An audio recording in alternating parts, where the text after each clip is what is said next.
Tiffany Platter can't say it. We're just going to send it over to the big kahunas. Get it. Don't try those words, my guy. You know what? It's the Dell news. It's like a sympathy play, which is to SMCI. Yeah, that's so much easier to say. What is bad for SMCI is good for Dell, right? And ultimately, if it, sometimes I was going to try to make an argument with the EV names, but the problem, you try to do that with the EV names and you can't really make that correlation. I wanted to somehow swing Tesla in there, but when you don't have direct competition in the same way, it's hard to be like, hey, bad for EV and good for Tesla. That doesn't really work when Tesla is just in a space of its own. So welcome to the afternoon show. Obviously, it's been an absolutely wild one. The aforementioned Tesla, which is still, 14%. It was up 15%. Now only 14% up. You have Bitcoin above 75,000. You have all-time highs on Nvidia. You have highs on Amazon and probably a whole lot of other stuff you've definitely heard of there. So it is going to be, it's going to be an action-packed afternoon. I'm only in a couple of names here. I'm out of Tesla. I was out of Tesla earlier this morning. Rivian and Nvidia both in play today. So it should be a wild one. No questions asked. Like we said, the market's booming. It's 2.6% on the NASDAQ. It's 2.4% on the ES. This is one of those days that you do want to look at the old long-term portfolio and crack a little bit of a smile. Tesla was kind of hoping we'd get a 290 break. It doesn't look like it's looming anymore, but looking for a little support down at 286 here on TSLA. I'm sure that's going to be one of the names that we talk about. I'd be surprised if it's not our little rundown. $6 in the money right now. Look, it's just, this is the kind of day it's been. I could never have, never could have I ever. We could have easily predicted this. This was the number one ideas, and all three trades that we have on here are our top three ideas. And buying Nvidia, the problem with Nvidia was too many shares too early as we dropped down, but then it was just like bang. So I think we're learning more and more here every single day that what we really need to do is make sure that we have the right amount of risk on as we fall into the 200 period in case we're wrong, because things have been bouncing off of those levels a lot. So there goes Nvidia, nice trade to the upside there. So we'll continue to watch that one.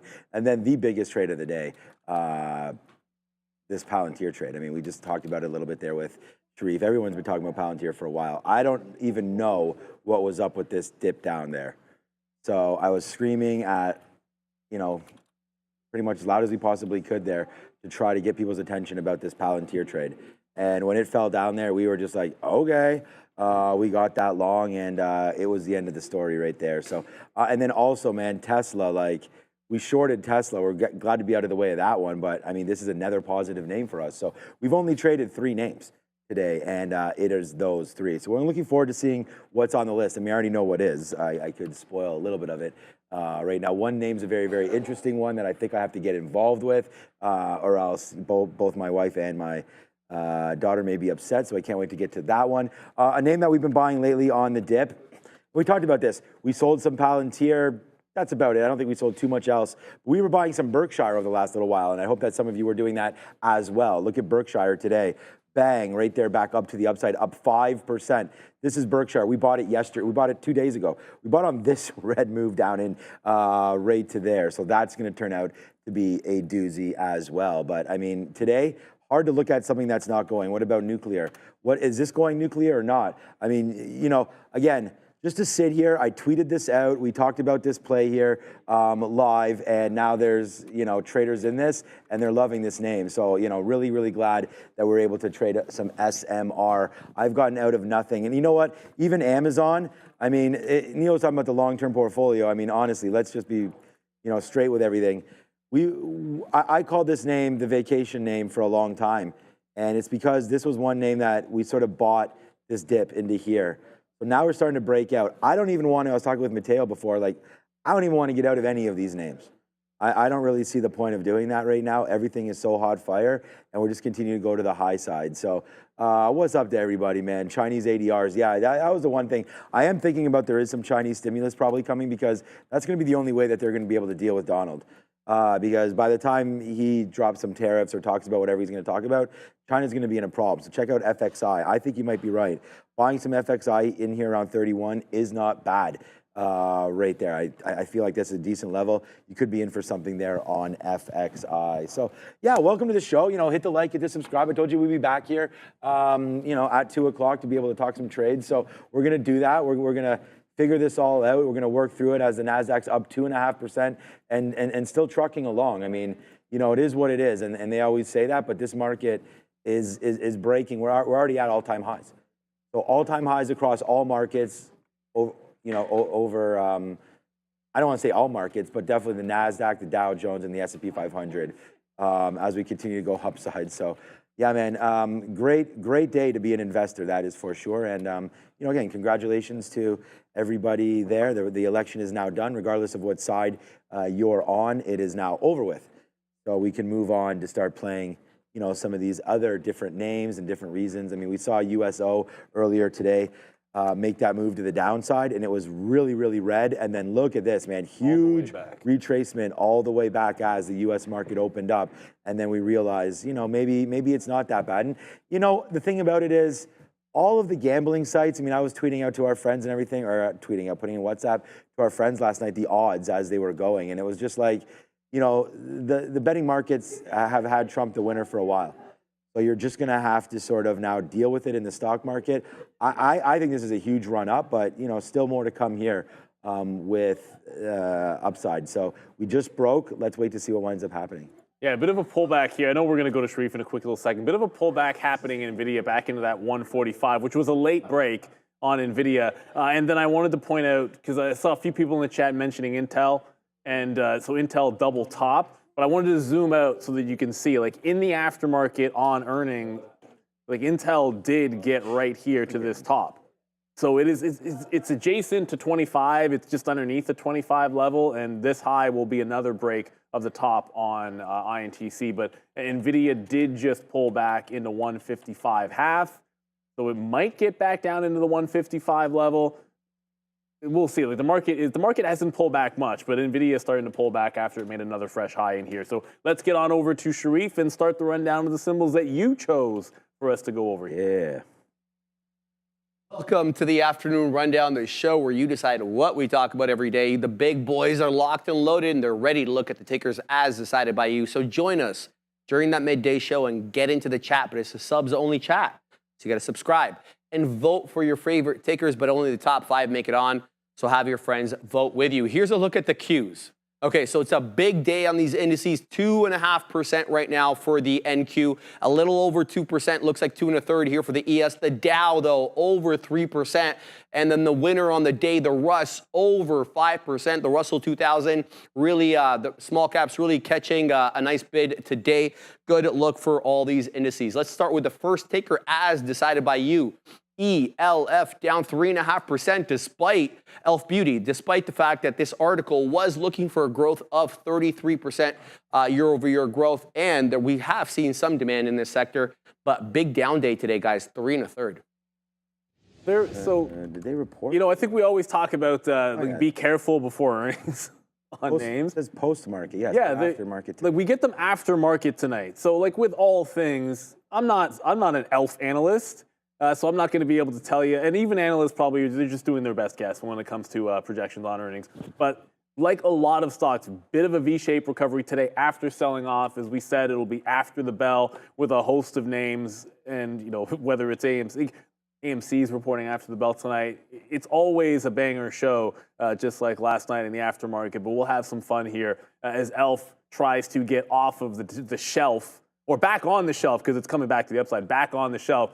What is concerning for this stock, although you can look at this both ways, it's not a good-looking chart.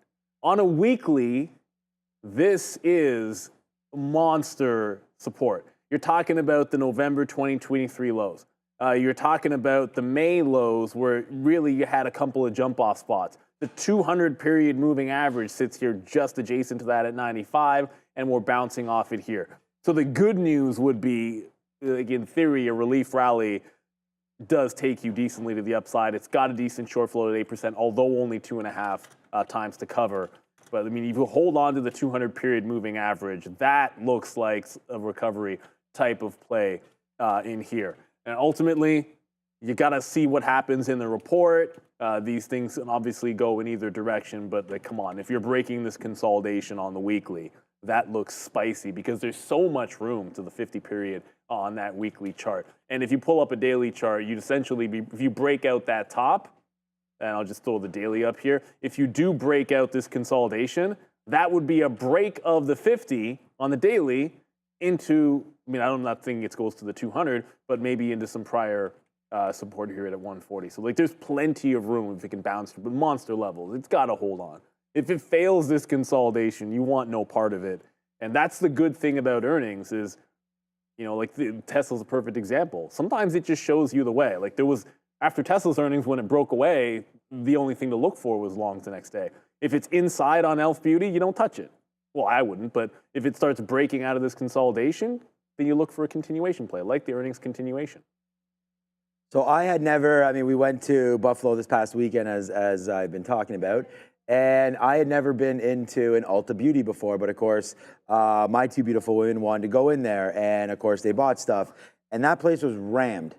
Ulta Beauty was absolutely rammed, and it was, I think it was $40 for this ridiculous set, and she's completely happy, so it's well worth it. But at the end of the day, I like Ulta Beauty. I mean, I'm gonna have to dig more into this stock, but what I saw there was lineups. What I saw there, they have these Ulta, okay, my chart's not gonna load, but they have these Ulta mini things that's like some sort of a collectible. It's insane. Those things didn't even last in the store. I went to go ask the guy, he's like, that's hilarious. They were in here on Monday, they were out of here on Monday. So I, you know, again, like the stock, like the name Ulta Beauty, I think this is a buy. So we'll see what happens today for Elf, but from what I saw in that store, wow. You guys tell me in the chat, but you know, I was very impressed with it. Very, very busy there. Lots of products. Seem to be relatively reasonably priced. Ulta Beauty for me is a winner. Again, gonna have to see what's going on with this chart, but if Elf Cosmetics falls down and there's some weakness in the space, then I think this is a buy. The problem with Elf, of course, is most of Elf's cosmetics are made in China. So right. That's going to be the problem with that. And, you know, we're going to see what happens there. You see Nike, Starbucks. Like, I'm just not sure what's going on with China right now. And I think it's a little bit of a hard pass on that for right now. Ulta Beauty, very, very similar on the high end of cosmetics and things like that. So, yeah. Anyways, I like Ulta Beauty. Amazon next. Great day for Amazon. 3% here, guys. But it looks like Bezos was offloading at the Bezos shelf, of course. That $200 level, he was selling about 1.07 million shares of Amazon at the average price of $200.07. Basically bringing in about $213 million, guys. Chump change there. He still has about 6 million shares of the e-commerce giant left, so good look there. Separately, Loop Capital maintaining their buy on Amazon, but boosting that price target to healthy, guys, $275. Yeah, $275, huh? That'll work. I mean, I'll take that. I didn't sell any of my Amazon. I mean, I know you were battling demons with it today, so if you want to... Well, I mean, look, Amazon, like it'll happen to you every now and then. I've been trading a long time, and I'll cop to making a keystroke error. I had it dead to rights on Amazon on the reversion play. Now, the other side of it, I should not start with the reversion. Let's be real. I didn't have the 201.50 on Amazon. So there it is. It gave you a double top, and when I do the lesson of the day, I always try to make it something that's pertinent, right? And this morning, there were decisions to be made, and SMCI is not on the list. So when that was breaking out, SMCI was hunting for this trade, which this is the best SSR mean reversion that I've had in a long time in SMCI. There was an opportunity cost to that because as I was waiting for SMCI to make that reversion trade, well, that's the stock that I'm on. That's the level 2 that I'm pouncing on. And unfortunately, when Amazon goes in here and is going to make this breakout, I'm just not there. For it, and it was, man, look, it speaks for itself. Like once the Bezos wall was gone, like the stock just decided to go absolutely ham, which you guys all know what that means. But it did do a trend reversal. I had it pretty much dead to rights on the trend reversal. I then went to cover some more here and reversed into a long position, which I had to get out of because, you know, at the end of the day, it did reverse a little bit of that trend, but I didn't want to get caught with it pulling all the way back into VWAP when that's what should have been the play. Amazon's going to get back. Amazon's very likely to get back to these highs. It's among, Tesla's not on there. So look, it's among a couple of stocks in here that have some double, triple top consolidations that can take out that top. Amazon is one of them. It's 206 and change, 206 and a quarter. Tesla, which is not there, 290. Although it's so close to VWAP in there. And then I think I guess I already mentioned Intel. I believe so. Yeah, I believe I already mentioned Intel, bit of a double top. And there's also an earnings high on Intel. So there's a host of names that are trending in to some potential top rates with the futures continuing higher. If we can get VWAP retracements on those strong ones or pullbacks into prior support levels, we like them. Amazon certainly fits the bill. There's nothing wrong with what's going on there in Amazon. Love the stock. Obviously, it was a bit of a miss. I mean, the entry, I took it exactly where I wanted to. It was just the exit plan that was a little awry for me on Amazon. Should have been an easy, clear win, not to VWAP, but it was still worth 250. And that's the thing, to have that turn out when you make a keystroke error and you take too many shares and you punch out. We sort of do that all the time. You hear me say like, oh my God, I have too much, and then we overreact and get out of that. So it's a common mistake up in there. All right, so look, I mean, it's funny, I was talking again with somebody on the weekend. They're like, what stock do you like? You guys asked the other day, we put it out there on Instagram. Shout out to Andre over there on our Instagram feed. You guys asked me last week, you said it was Ask a Trader segment, and actually I could probably find it right here. Oh yeah, here it is. How easy that was. What one do we like? So this was more than a week and a bit ago. I said right here, it's Nvidia. And so, we really like that name. And I also liked Amazon. And Amazon's a big stock right here. And I think it's going to be in most people's portfolios. Look, I mean, the 200 break was pretty, even last night on the show there, if you were watching the recap show, I said, like, Adara broke the story of Jeff Bezos and selling. I even came in this morning, I'm like, wait a second. Is he still selling? Is he selling more? Has he sold? Like, what's the story? I still don't even know what the story is, to be honest with you. And I was like, yeah, you know what Jeff Bezos can do? Is, he's not basically shoved those, because I didn't think that the sell wall was going to really be a thing today. It seems like it wasn't. I don't know if he's still going to be coming in here and selling this, so I don't want to get like too cocky and be like, yeah, we've got this name. It's just up and away. But if there's time to sell, it would probably be around now. Trying to break out here, Amazon up 3%. Look, it's a great day. The Nasdaq's up 3 points. I mean, everyone's going to rejoice this and really love what's happening. I mean, I checked the account today, and it's obviously at all-time highs. So I just want to say that, be careful with when the market gets like this. There are always spots where there's a little bit of enthusiasm today for some of these names, right? And just be careful with it. I don't know if I'd be buying calls or anything up at these levels, but it's really nice to see this be happening. I'd like to see a 2 or 3 day continuation. Wouldn't be surprised if tomorrow's a down day, and if that is the case, then I'm in there buying. So not selling today, but probably buying tomorrow if we get an opportunity to do that. So really like Amazon, did not sell anything. I say, let's go. And when we have enthusiasm in the markets, that's a great time to take advantage of something like Trade the Pool. And Trade the Pool allows traders like you to get elevated or elevated too as well, heck, and trade real shares using the company's capital with no PDT rule holding you back. That's a real edge in trading. And here's the exciting part. Trade the Pool has just launched a limited edition program for stock traders for a one-time fee of just $97. You'll receive $20,000 in buying power. All you need to do is reach the profit goal. The best part, this limited edition program now has a reduced profit goal and fewer minimum trades required to reach the funded phase. Boom. Plus, profit split's upgraded. Keep 70% of the profits. Don't miss a chance to explore this limited offer. Join now for free. Link is in the description of this stream. And of course, you can scan the QR code that is right in front of you. Shout out to Trade the Pool. And let's go to Sharif and discuss a little SoFi. It's so high, you know this. Not really. Man. Didn't think I was going to know that, but all right, guys, SOFI, good look. Almost 4.25. It was last time I looked. So just recall, one of the hallmarks of the Biden administration was the multiple student loan forgiveness programs that he had. Some were challenged in court and dismissed. Some went through.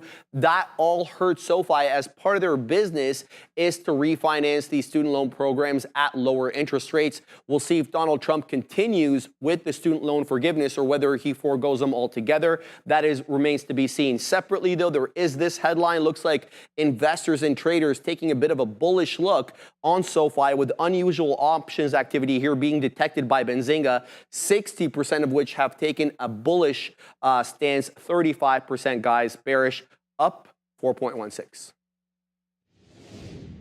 So like one of my 5 favorite moments I almost did like who are the 5 greatest rappers of all time. But no. Let's forget about that for a second. No, one of my favorite Seinfeld moments is the car rental. You know, you can take the reservation, you can't keep the reservation. Right. And that's important. And what's happening with SoFi, and I was kind of half lying, it's not that high up, it's only up 4%, is it can get to $12, but if the market is open, there's no buyers above $12. And it's crazy because SoFi did the perfect reversal after earnings, right? Okay, the initial reversal stunk, but after it made the bottom on earnings here at about $10 or just underneath $10, we come to the chart here, you got like 980 on the lows. We come to the chart, Remy? You got 980 on the lows, you closed gaining, you then closed more of the gap, you consolidated, and then obviously all the exuberance of pretty much the entire market, unless you're talking about solar, everything was perfect. There's your consolidation higher, but again, market opens up, and that $12, which was the high on earnings, again failed. And now you're looking at 1190. One more time here on SoFi. I think you might know where I'm headed with this. If SoFi breaks 12, gotta look long. Anytime you have a wall like that, or it stands up like once, twice, 3 times on earnings, it's been a resistance level. If it's able to consolidate and make that break, VWAP's down at 90, prior highs are at 95. This is SoFi, so on a break of 12, you're getting 01s. So realistically, a 95 stop is 6 cents worth of risk, and the high in the pre-market was 25.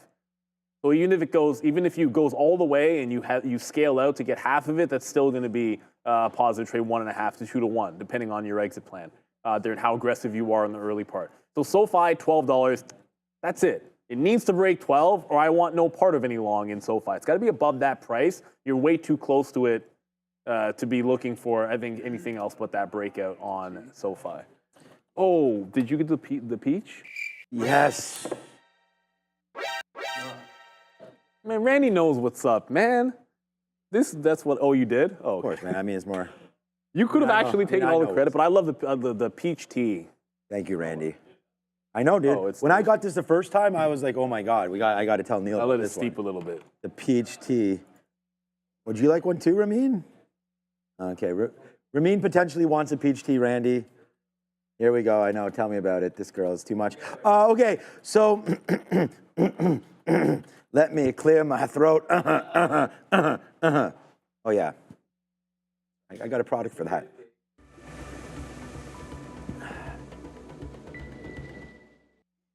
All right, that's a good song. Now let me clear my throat. That's what I was trying to do. But all right, so there it goes. I mean, look at SoFi. SoFi? Are we talking SoFi? I mean, Robinhood's up 20%. All right, I like, bang. You want to talk about like getting down to the 50 period? Let's go. I mean, what a stock, what a stock. Honestly, Robinhood is an awesome stock.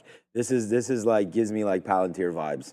I mean, it's like Palantir's baby brother here because like this is $10 at the beginning of the year, up $30 right now. 3x right here, maybe even saying Palantir, like, you know, this is we're a little even more than Palantir right here, my guy. But this is a nice move. I really like Robinhood. I think breaking through 30 is going to be something, so I think we want to watch out for that. Nice little move there. We can go over to a weekly chart here on Robinhood. See the last time we were over here. This has just been a good little stock, up 30% today. What an absolute animal this stock is, and continuing to impress every single day. You're not even, I mean, again, huge move on IPO, right? We saw that was GameStop and all that kind of stuff. People were really hating on it. Comes all the way down. But I mean, they've set up some pretty good promotions, right? They had that gold card. They had some fee things. They were matching 1% to 3% of deposits. So I mean, I really like Robinhood. I think it continues to work. The breakout was really over here at $20, but at the end of the day, there's a dip buy opportunity there as well. I think we're going to have to wait for the 50 period moving average one more time. I don't know. If the market falls down, I want to be in Robinhood. So, I mean, I'm in SoFi, but you know, I wish I was in Robinhood. All right, Coinbase. This is a serious chart. I mean, we're at the highs, guys, and we're not really pulling back. So this is uninterrupted. Obviously, this is a 15-minute chart on Coinbase. There is no red candle involved there. 32.14% for Coinbase.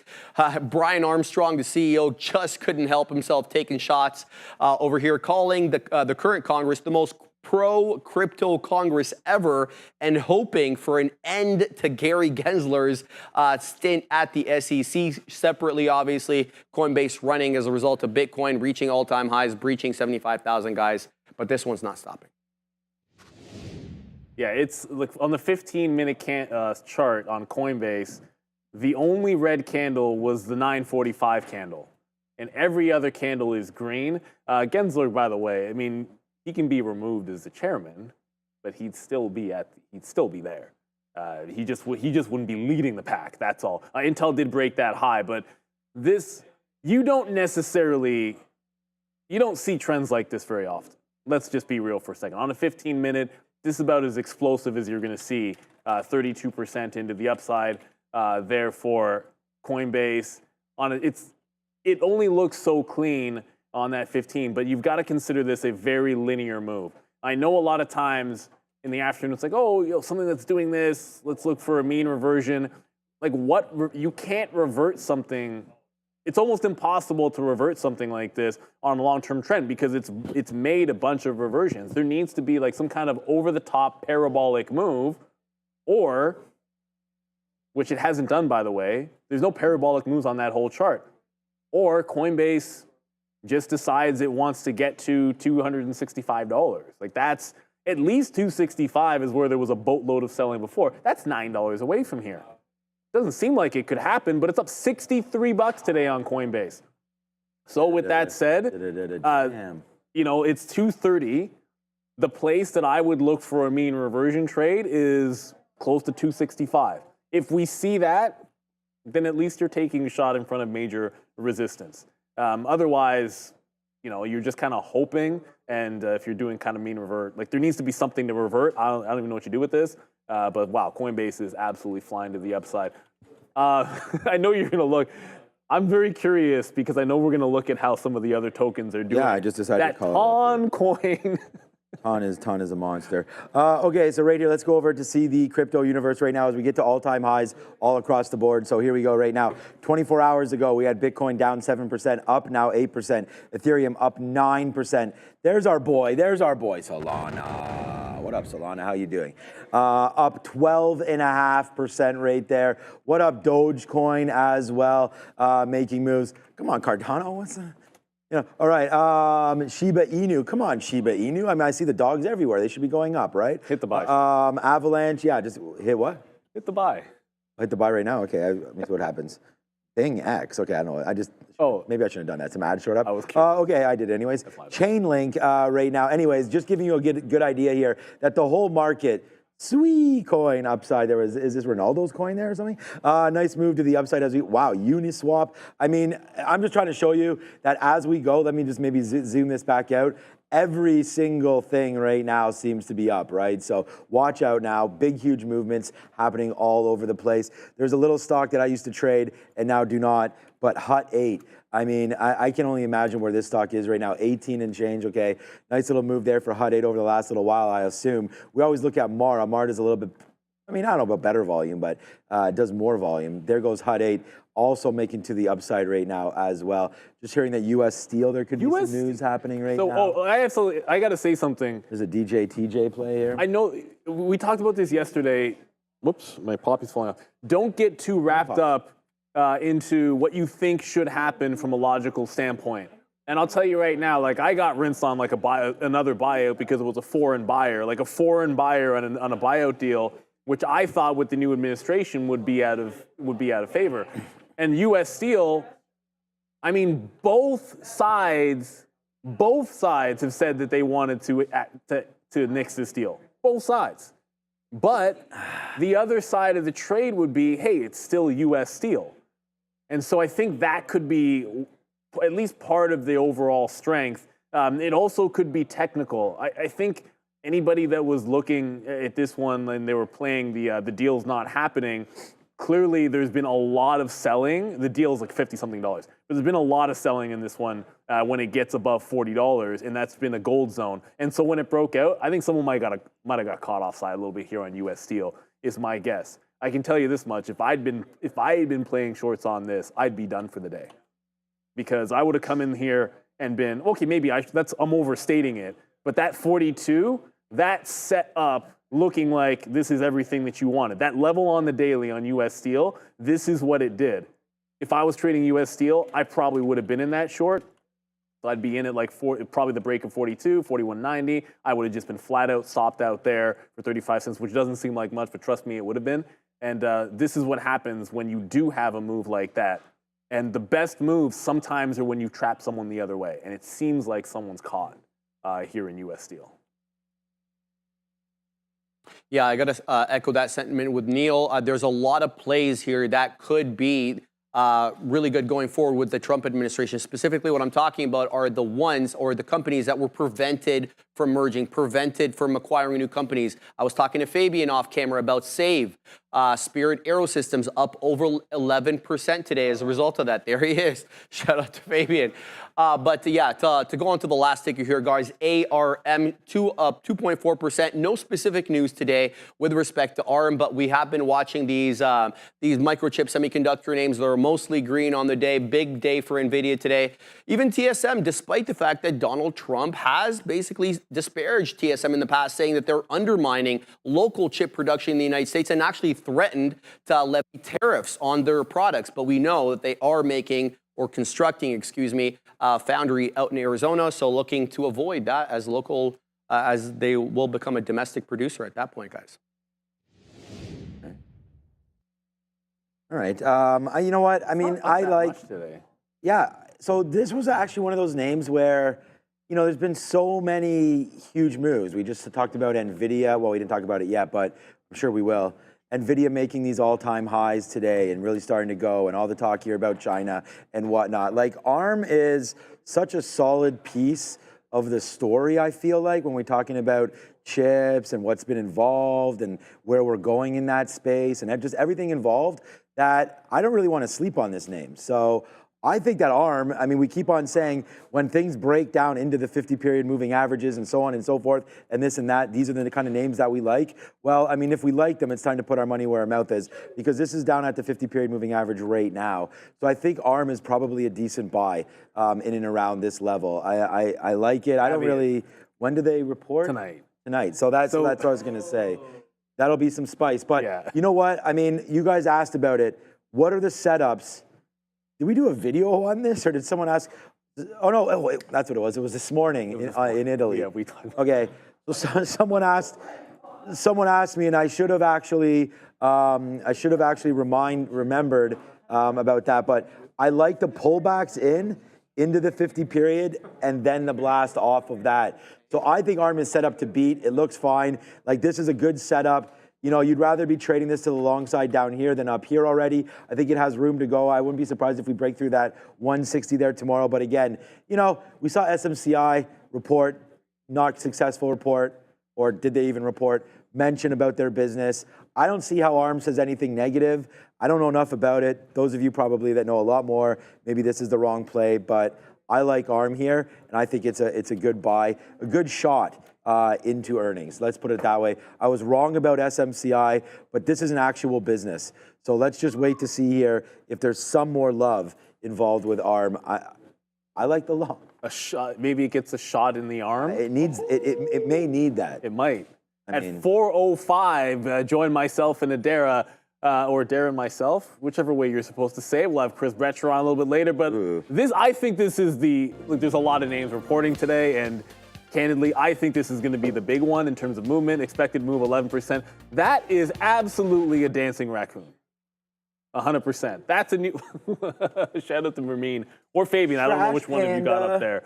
But the ARM, that 50 period, I like it as well. If you want to make the argument that on a PE basis it's expensive, you'll get zero argument out of me when it comes to ARM. I have it in my long term, and the reason why I have like not even half the position I was looking to get in it is because it was so expensive. I was looking for some kind of a dip. It just never gave everything that you wanted. The 200 period also looms as support underneath here. And my guess is the only reason why it's not stronger today is because we're waiting for the report. It does have a flat top break in there. I wouldn't necessarily, I don't know, like going into the earnings, I don't know if I like the breakout, but like, there's so many names that show you and present you with this little double top because the market's at the highs and essentially coasting at the high of the day. And when that's the case and we're consolidating up there, you're gonna have a lot of stocks that have this setup, and then again, you've got to pick and choose. So before the earnings, I probably stay away from ARM today for the day trade. I mean, tomorrow's a completely different story. Nick Dubs in the chat, thank you so much for the super chat. Thank everybody in the morning. We appreciate it to Adrian in the morning with the super chats to get to that goal, to have Randy on, come on, and do a fantastic segment for you. We're going to try to do that from time to time. Just think of some way that when we get all these super chats to be able to give back to you, whether it's just having some fun, Obi having some Vegemite. Obviously it was a fantastic AMA with Randy, a great time to talk to him, but you just let us know. Maybe we'll come up with some new ideas. If you got them, throw them into the chat. Give me your thoughts on GPCR earnings tonight, GLP-1 drug. Okay, so right then and there, like I'm going to show you Viking Therapeutics, but I'll call up GPCR first, because you always have to keep something in mind. It's not just the GLPs. I mean, you're talking any biopharma, bio-name, it's just biotech. It's just, they're all the same kind of story when you have earnings or when you have essentially an update, like a phase 1, 2, 3 update on them. And that can be that things will be great and it still gets sold off on the news. You've got to be careful. I don't know anything in particular about this one, except it's got an obvious channel. So I think if you're in it, there's ample places that I think you know where you're wrong, and I would hope that is absolutely the case. But just be careful if one of these breaks out. I'm going to show you Viking in a second. If it does happen to break out and you get a chance to ring the register on these and lock in some profits, you just got to think about what happened with Viking when they had their recent positive news and their earnings. Okay? So Viking, there is your 50 period. Oh, yeah. Right. There. Well, I mean, it's all depends on what kind of lens you're looking at it. Because if you're buying off the 50 period, the report came in, the results were fantastic. It went 65 to 80 right into the next resistance level. It then had a pullback and then a push up on the positive result for their oral GLP, and it went right back into the 80 level and then pulled back to where it was when they reported. So you've got to understand that this is how these play. And if you're not willing to take profit, if you're holding it for the long term, that's one thing. But when you're trading and these go into like a bag holding type level or previous big level, a lot of the risk tends to come off because people play them from news story to news story. So I just always be careful with those. Like I said, when I got into Viking, it was never with any intention of it being a short-term trade. I'm like, nope, I am buying. And we even talked about this with Raider Trader on the desk. We had him a couple of days on in the aftermarket show, actually 3 days. And on the final day, one of the questions like, what would you buy and hold for 1 year? and I liked it. I wanted a shot play in something, and I was looking for somewhere to put it in. And I had mentioned this one off that 50 period after the earnings, and well, I'm in Viking, but this is to hold. I think they're a potential takeout target. I like what they're doing, and just make sure you have your own plan of action there. These can be dangerous types of plays. Coffee Trader in the chat, I am thinking about shorting AMD near 145. You will tell you, I saw 145 and I just assumed you were talking about ARM because ARM is underneath 145 as well. Nvidia's price is 146, so I was thinking almost 146 for Nvidia. You can, have a look at that and see if there's anything there that you see for that play for sure. We'll have a look at Nvidia and ARM.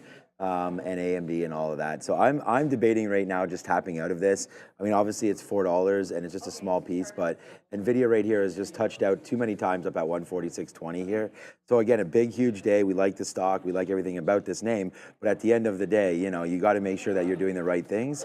And I'm not sure that holding on to this Nvidia right now, I mean, the NASDAQ's up 2.6%. We had this little bet last time. It was like, how many times does the NASDAQ even close over 3%? And I think we looked, and I'm not sure there was really any times. I feel like this is going to be a time when that could happen. I mean, this is an extreme event with the election, though. Although, and this is why I was a little bit paused for concern heading into today, and we talked about this, I feel like again, there's always uncertainty and polls lie, and I think now you could see now, I think this is like the last 3 elections, basically some of the polls have been way off. Like I didn't even, the fact that we had known that Donald just took down 70 million versus 65 million. That's a really low turnout there for Kamala.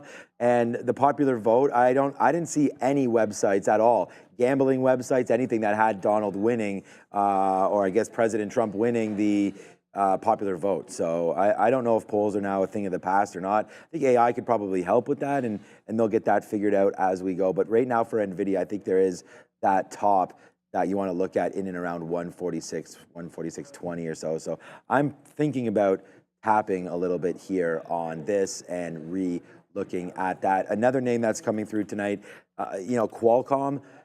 Qualcomm has earnings, and I mean, this is, again, another pretty big name, right? Looks like it's trying to base again. Like, there's so many names that haven't retreated back to their highs.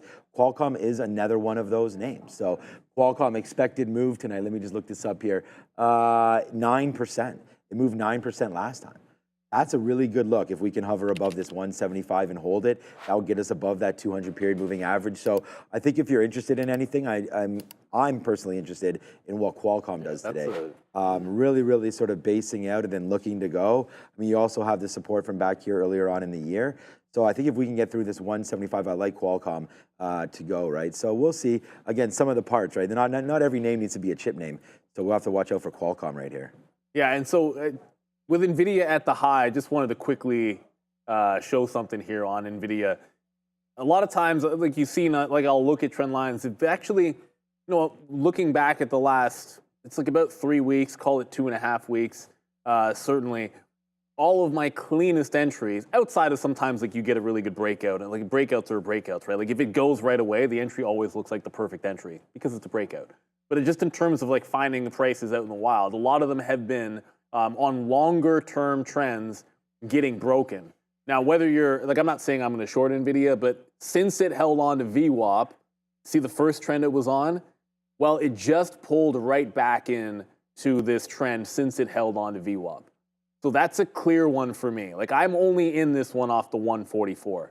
145 retest, I should say. 144 was earlier. But 145 retest. If it loses that trend line, I want to be out. This is setting up for a bit of a mean revert, I would think. And I just saw someone also say in the chat, is it time to short Coinbase? I mean, I looked over, Coin still wasn't at $265. It's $10 away. I'm kind of staying away from that. And then you look over at something like Apple. Look, the market's up 2.6%.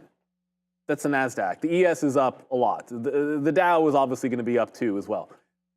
The other thing about NVIDIA, by the way, remember they're going into the Dow. Tomorrow. Is that tomorrow? Yeah, effective. Oh, no, today's the 6th. I think it's effective the 8th. Okay. So that's my fault. But Apple right now is breaking underneath, well, it's broken a bit of a flat bottom here at 223.6. So it's like, why not short an Apple instead? Like, AMD, Nvidia? No. Apple.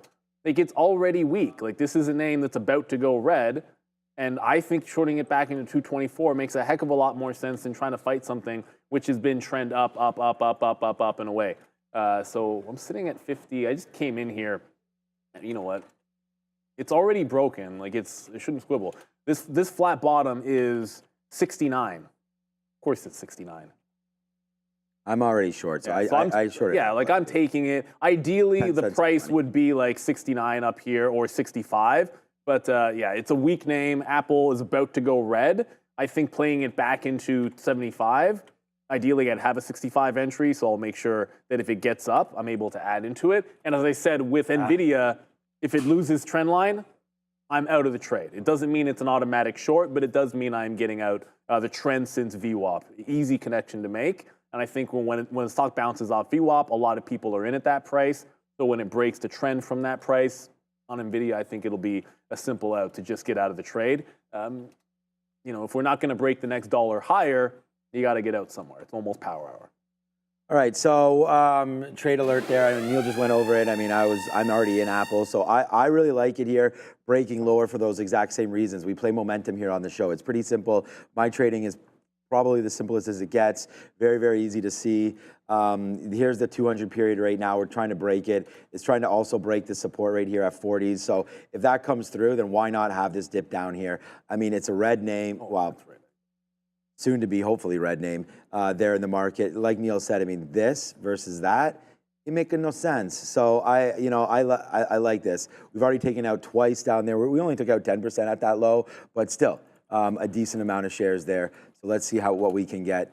Hopefully a little bit lower. What I meant there was I'm looking to get more shares, but for right now, we're going to start it. I mean, I think, you know, the 50 period is generally the trend changer that I like. So that's up here at 85. So I'm going to wait for 85 to get a little bit more on that. NVIDIA just took out that high again. So we did not put any offers here on NVIDIA as it just continues to go. It's actually at the highs right now, 146.39. I'm not going to get out of this one. I know I said that I would look at this, but I don't see there's any reason to get out of anything right now. So we're just going to keep doing this. President Biden now spoken with Trump, Harris. I think they're all sort of giving their congratulatory whatevers right now. So that should be pretty exciting moving forward here. Yeah, exactly. So, I mean, that's what has to happen. And oh, wait a minute. There was I saw it in the chat there. I only brought that up because maybe I guess when they concede, I guess have they already conceded? I didn't see.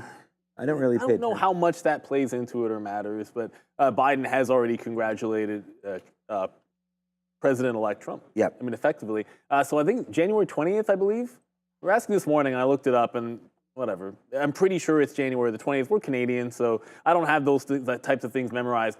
But I did ring the register on something during the midday show. Usually we talk about, you know, like things that we're looking at in our long term. And again, it's just what I was doing. I was looking for an exit strategy. It wasn't necessarily an exit strategy, but I bought Crowd like a few people did. I know we were looking at Crowd after they had the unfortunate, you know, cybersecurity incident for CrowdStrike. And it's been a good run. But when I looked over at it, and my usual modus operandi was, if it's bad for Crowd, it's good for Palo Alto, which is one of my bigger holdings in my long-term account. Why didn't I just like Palo Alto more? And Palo Alto is much better. So, and again, in an effort to want to get some cash, this one got to a resistance level on the daily. It's like, okay, fine. Look, we won on it. Do I prefer it? Did I prefer it more than Palo Alto? My answer, no. Then why am I still in it? And so I'm out of it. Want to get that money into work. I'm not just going to automatically buy Palo Alto, but the next available dip, I'm going to go for it. And it's essentially when I saw it run this high, which was that high on the daily, I'm like, okay, well, what more am I asking for? If I was looking for a reason to get out and it just ran resistance and failed underneath when the market's running, then I should just be ringing the register. That's just myself here for CrowdStrike. And, you know, PanW has been fantastic. And Palo Alto, again, great stock. It made a fresh. It does have a bull flag today, but the distinction between the two, okay, that daily chart doesn't cooperate, but the daily chart on PanW, I mean, you know, you can tell the difference here. And this is now breaking out and about and above. And if it wants to continue a new trend and consolidate above here, great. But if this does any kind of a dip into the 50, I want to make sure I had that powder ready and locked and loaded to go. And there's nothing wrong. I have nothing against CrowdStrike. I'm not. You're probably absolutely fine. It's just I tend to, unless it's the semis, I want to be in one place in a stock, in a sector, or I can just buy the ETF. And so that's the case there. Yeah, Apple's starting to come back. Well, oh yeah, One chocolate. 224. 224 is going to be my out. I just heard you guys talking about chocolate. Does that mean there's treats involved, or what? She just borrowed a marker from me, and it's going to cost her one chocolate. Oh, That's nothing. that's a very reasonable price. That's what I thought. So, we'll see if we can negotiate that. Okay, so After Halloween, that's dirt cheap. You know how much yeah, that's chocolate right. we have? Yeah, no, I don't want no chocolate. Yeah, I got to think of something else. You probably have so much. I'm going to think about something else. I got Kit Yeah, we Kat have a coming lot. out of We have my- a lot. We have Kit Kats coming out of the rear. We have Coffee Crisp coming out of our, you know what? All the same stuff. Right there. We've Always the got same more Coffee stuff. Crisp than Jeff Bezos has shares apparently. But we're gonna wait to see. All right, so I've added a little bit to this Apple position. We talked about doing that, so that's what we're doing right now. Good trade so far. We'll see where it goes from here, though. But that's what we're doing right now. We've added some positions there for that. So nice move. Okay, here we go. All right, here comes Apple. So we are short right now. I'm going to put some more bids here into the 50s and then see if we can get even lower than that, but potentially a move down. So again, let's just understand why I'm in this name again. And we're in Apple because I was thinking weaker than the market. So, okay, let's go, man. What's up, Joe Biden? All right, next move downside right now. Okay, here we go. We are starting to spin it right now. Good trading, obviously, on this side, and I think Neil has it as well. So we do have this trade, and not only that, it's a reloaded trade. So we're reloaded. Hello, are we here? We're starting to go upside right now. We've got ice in these veins, boys and girls. Nice trade right there for Apple. We're still here, man. We put this one on the board, another positive name for us. So, I mean, here we go again. Join the club, everybody. We started shorting Apple a minute ago. We're in it right now again. Here comes Apple. I'm going to put another bid at 45, and let's see where we go from here. But so far, so good. As Apple starting to go back into the downside, I mean, yeah, this is. I say this every day, and I know it's getting very, very repetitive, but just join me every day. Because this is what we're doing. Yesterday we had monster trades. We had Tesla. Yesterday we had Palantir. I mean, there's some monster opportunities here, and I'm just glad to be able to put them on for you all. Right now, just sitting in what we have right here. I'm sitting in $8. I mean, right here, this is $4 in the money on Nvidia, right? This Palantir trade alone is something special right now. That Palantir is $3 in the money right now for Palantir. And then it's like, okay, well, I wasn't here to see this, so maybe it's nothing that special. Why are you here to see this then? I mean, look at Apple, nice move to the downside again, coming back in right there. So, we're still here. We're still who we are, and I mean, I just want to thank everybody again for all of the support. I want to thank my good friend Brian Shannon, who had some great comments about trading yesterday and what he had seen. So I want to thank Brian for watching the show and his comments as well. So yeah, it's all about the community, and I think we have a really, really strong one here, and the force is strong with this one. And there goes Apple, just a ho-hum 20-cent winner. And all we're doing, Neil, is this. Right now. It's a monster day here. I know it's tough for a lot of people, especially on this floor. I was asking Wayne. I don't think we had too many, but at the end of the day, there's a lot of kids that are doing the campus model right now, and they're really learning, and there's nothing wrong with on a day like today to not have that many winners, especially if you're just throwing around some shares. It's been a little bit of a violent one to been short, but the best thing about what I've been doing all day is going long. So we have Tesla. That one out of the way. Like, as soon as this market started to go, get out of there. Like, don't fight. Keep the profits here on the short. It's a big name there. Palantir and Nvidia, we knew we wanted that. And then we just discussed why we liked this one. Why did we like Apple short? So right now we're starting to hit the shorts, and which is why we're starting to get out, right? We're out of more than half of this already, and it's starting to fall back in again. So let's see what happens here with Apple. Again, share size is what matters. Apple is there. We'll see if we can get this trade going. But I'm using lighter shares right now. 253 heading into power hour. It's going to be a big day, and we'll just continue to watch it out. But I still like this Nvidia trade. I'm not trying to be greedy with it. I mean, I am being greedy a little bit, but it's not breaking anywhere. Like, we're not worried about this. Normally, it's the 200 period moving average. That's 145.50. So maybe there will we start to get nervous about it. But for now, no. I mean, look what Apple's doing. Lower. So we're happy with this. I'm just going to sit in here. Hi to everybody. I hope you're having a great day. That's what it's all about. Loving the Apple trade. I just took I'm now at a third of it as it got back to the 20s, 223.40s after it got back to 50s. Now, obviously, that 60 was 65 to 69 when it was a flat bottom break. So I did get myself an average price of 60. It doesn't matter what it shows now. The average price was 60. And when we got in at 53, I'm like, okay, it's a little bit lower, but it's already flat bottom broken from here. So if I get in and get some more in at the 66, then my average price will be exactly where we wanted it. Now, I wanted to get to the super chat, Nimrod, and we're just in the 2 positions. Thank you so much for the super chat, Nimrod. We appreciate you. Thanks for the great guidance. Do you think now there'll be more crypto coin ETFs? Short answer, yes. Long answer, don't know the timeline. Who knows? I can't prove, there's no way to predict any kind of timeline for more, but do I think there'll be more? Yeah, I think the amount of volume that you've already seen, the adaptation, and of course where things are going to eventually end up going with the SEC, as we're all expecting with the new administration, I would think that's the case. I do not know the story behind the lack of correlation between Solana and its ETF. And we pride ourselves in being honest. I simply don't know. If I did, I'd give you a good answer. I promise you that I don't mind. Like, I actually drove in today. I was going to say on my train ride home, I'd try reading up on it. But I try not to be reading while I'm driving. So I'll do my best to try to figure that one out. Maybe we'll ask Satay if she knows anything about that. And actually, I'm seeing my physio guy. He might actually have a good answer. It's weird. He knows a ton about crypto. But Apple going to the downside, but I don't have a good answer for that. But we have seen this before, where you have a lack of correlation between something like a grayscale ETF. And it could be similar to what was going on with BTC before. But I don't know that for a fact. Long this, okay, before we get to that, I want to bid in front of the quarters on Apple, and then I want to bid in front of the 10s on Apple as well, as that continues to head to the downside. So I'm just going to get some bids out there, because you have to throw them out to get filled. Oh no, I just lost the long this super chat. That's okay. Because, thank you, YouTube. There we go. Do you think DXYZ is just a Trump day play by way of Musk and SpaceX? Thinking of punching out as I don't see the news.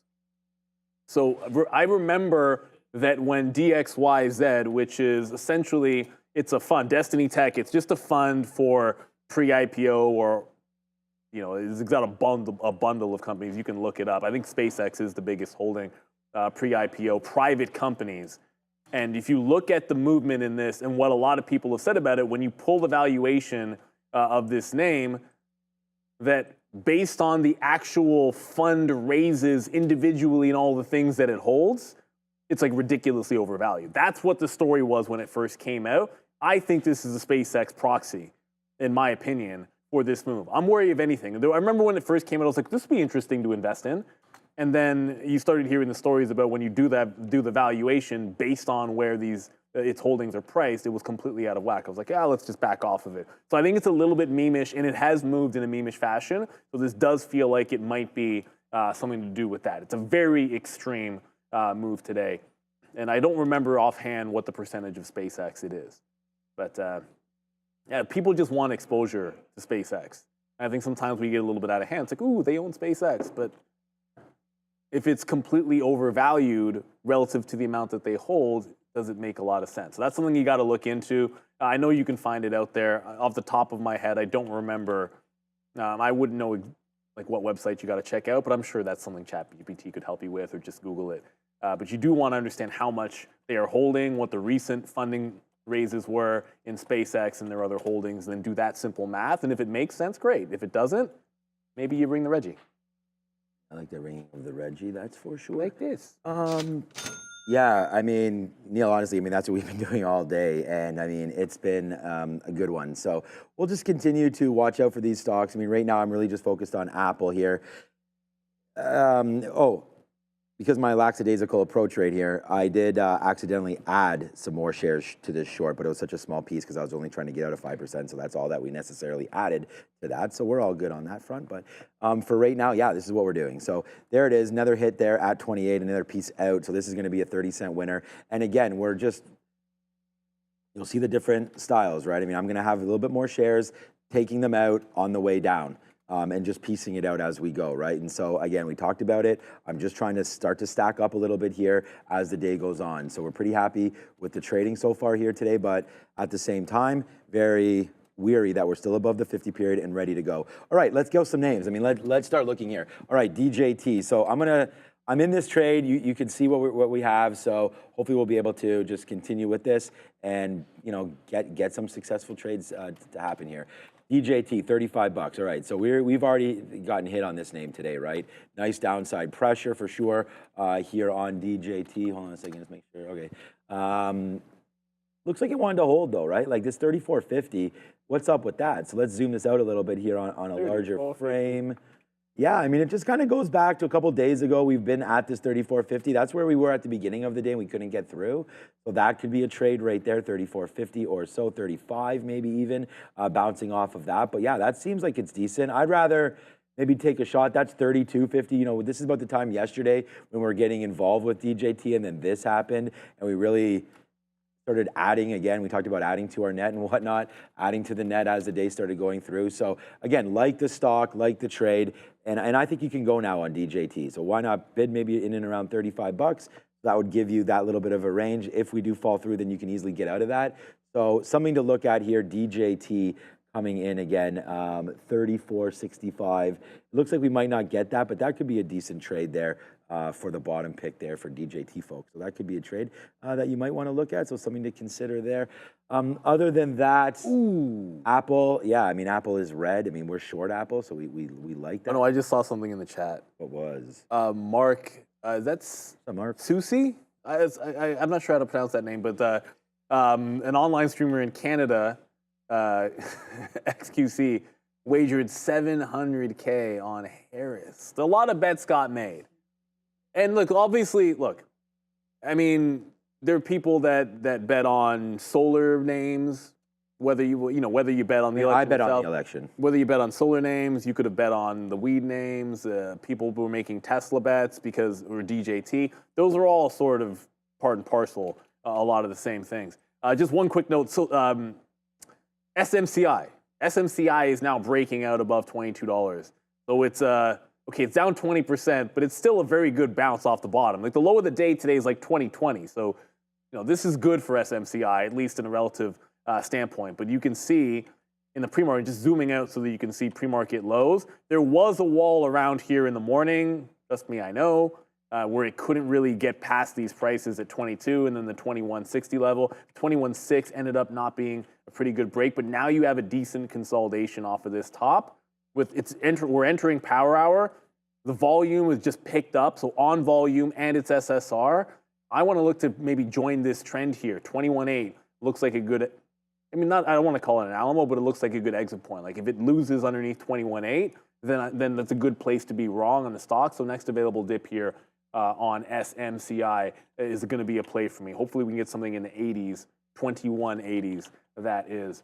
I wanted to show you guys just on Apple. I know we had zoomed out the chart a little bit, but then I was zooming in to show you the executions. So I have a bid out in front of, that's too far, this lower high. That was sort of the last bid, and then we're going to hold on to the final 20% of the trade to see if it could fill in that gap. It's coming right back into resistance, so if it rolls over at the same spot or curls, let's just say if it stops around the same spot, I'm going to look to add back into the position.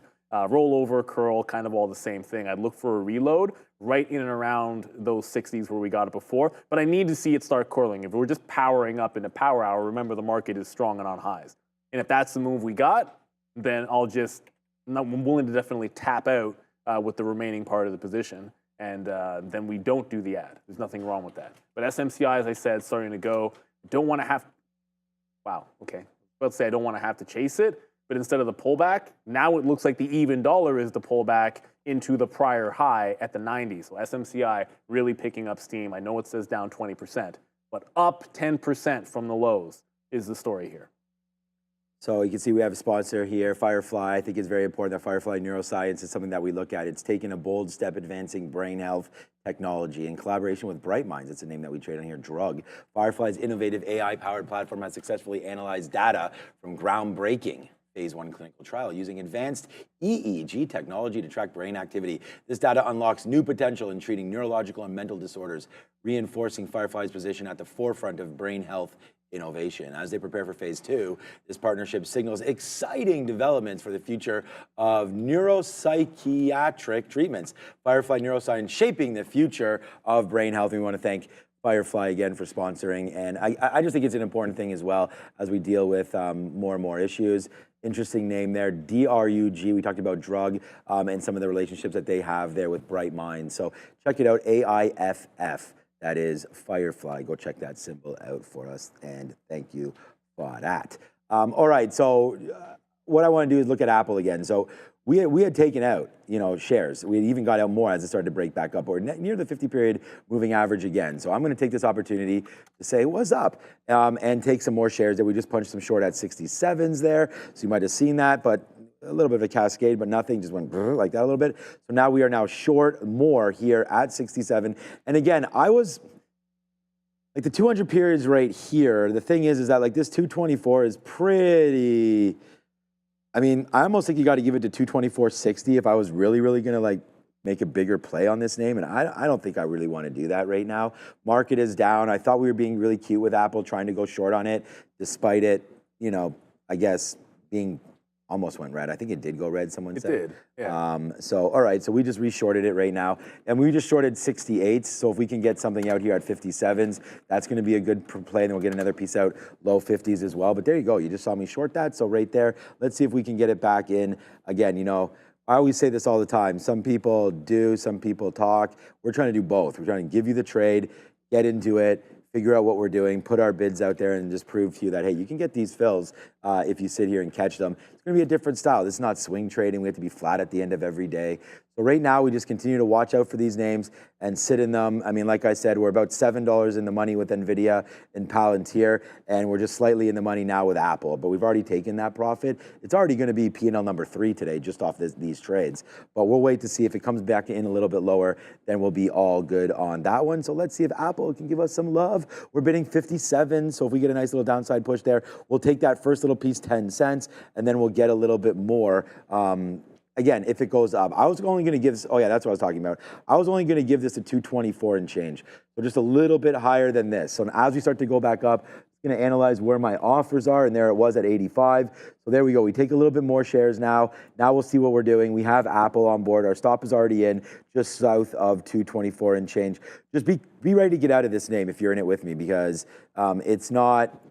Market's up 2.75%. At some point, switches are going to get turned on. It might be turned on right now on Apple. So we could put an L on the board here, which I know might be something a little different, but hey, it happens. Here comes Apple right now, upside. We'll see what happens. We're short at 72s. Yeah, I tapped back out at the 60 level, which is where we got in on Apple. And SMCI just did its first pullback, which oddly enough was nowhere near 22.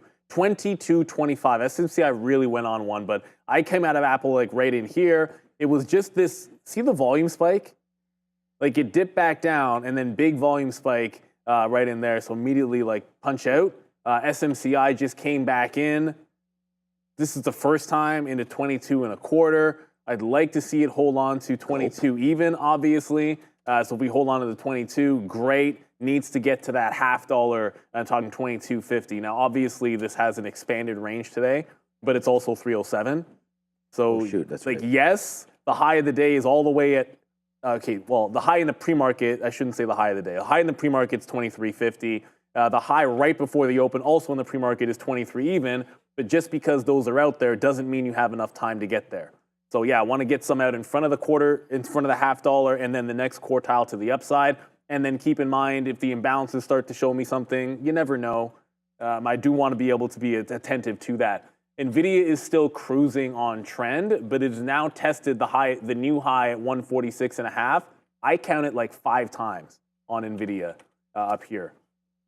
So I put the trend line on my black chart, so it's not on this one, but I mean, like you draw a line in here, you guys can figure it out. It'd be just underneath 146, and it loses the trend since VWAP on NVIDIA. But it's having a lot of trouble at this high, at 146.5. So this is just in it from earlier. And we always talk about this a lot of times. If I make a bad wick on a level that I like, I'm going to get back in. So I was in at 01s before, I was scalping it out, and then it came back in and flushed. Immediate reversal. You could see it on the tape and in the volume, so just jump right back in. But NVIDIA is having a little bit of trouble at this top. You can see it just not really breaking that $0.50. If it takes it out, I think it's going to probably drag a lot of things in the market higher. Hopefully SMCI is one of them. You absolutely never know. But the imbalances when they come out is going to be an interesting one for sure. I expect that there could be some extra digits. Like this morning, we saw a huge on Palantir. It was three of them. It was Palantir, SMCI, and I don't remember the third. All had million share imbalances in the pre-market. You don't usually see that at the open, so I'm expecting some big ones, and Nvidia could be one of them here. So I want to make sure that I have my stop in, and it's a moving target. We probably could have got out for flat there, actually. Well, not flat. We could have taken about a 3-penny hit there on Apple, but we didn't want to. We want to stay in it. So let's wait to see now what happens. Potentially, obviously, a bad move to stay in this name, but we'll wait and see how wrong we are about it. So we're going to wait to see now on Apple. Looks like it wants to go higher, which is not great, but I guess at the end of the day, we're going to have to deal with it. So Apple right now trying its very best to go up to that 224 again. Hey man, if it happens, it happens. We will take an L on that, right? If it goes back up there. So there's the short. Our average price is completely fine. We have about, really realistically, we have about a third of the position that we would have taken like on an Apple trade if it was a little bit earlier in the day. So it's not a huge amount of risk, but still risk nevertheless. So do not want to lose on this trade, but looks like it is coming in right now. That's Apple. Not the apple of my eye here today, but it's trying. So we'll wait. We are still up on it, but we're holding a position against us. So that's what's going on right now. Yeah, SMCI is running. I mean, we really like that play down there at $20. So that's going to be a good one. Trying to get back to the upside there. It's been a little struggle for SMCI, obviously off that report there last night, but it's bounced back real nice. We had talked about there at that 20 and a half level. Nice little bounce back. Now Neil's got this. It's only in the money 20 cents or so, but I think there is a good opportunity for that name to continue more upside. So I like that name, SMCI. We'll see where it goes, but I like it.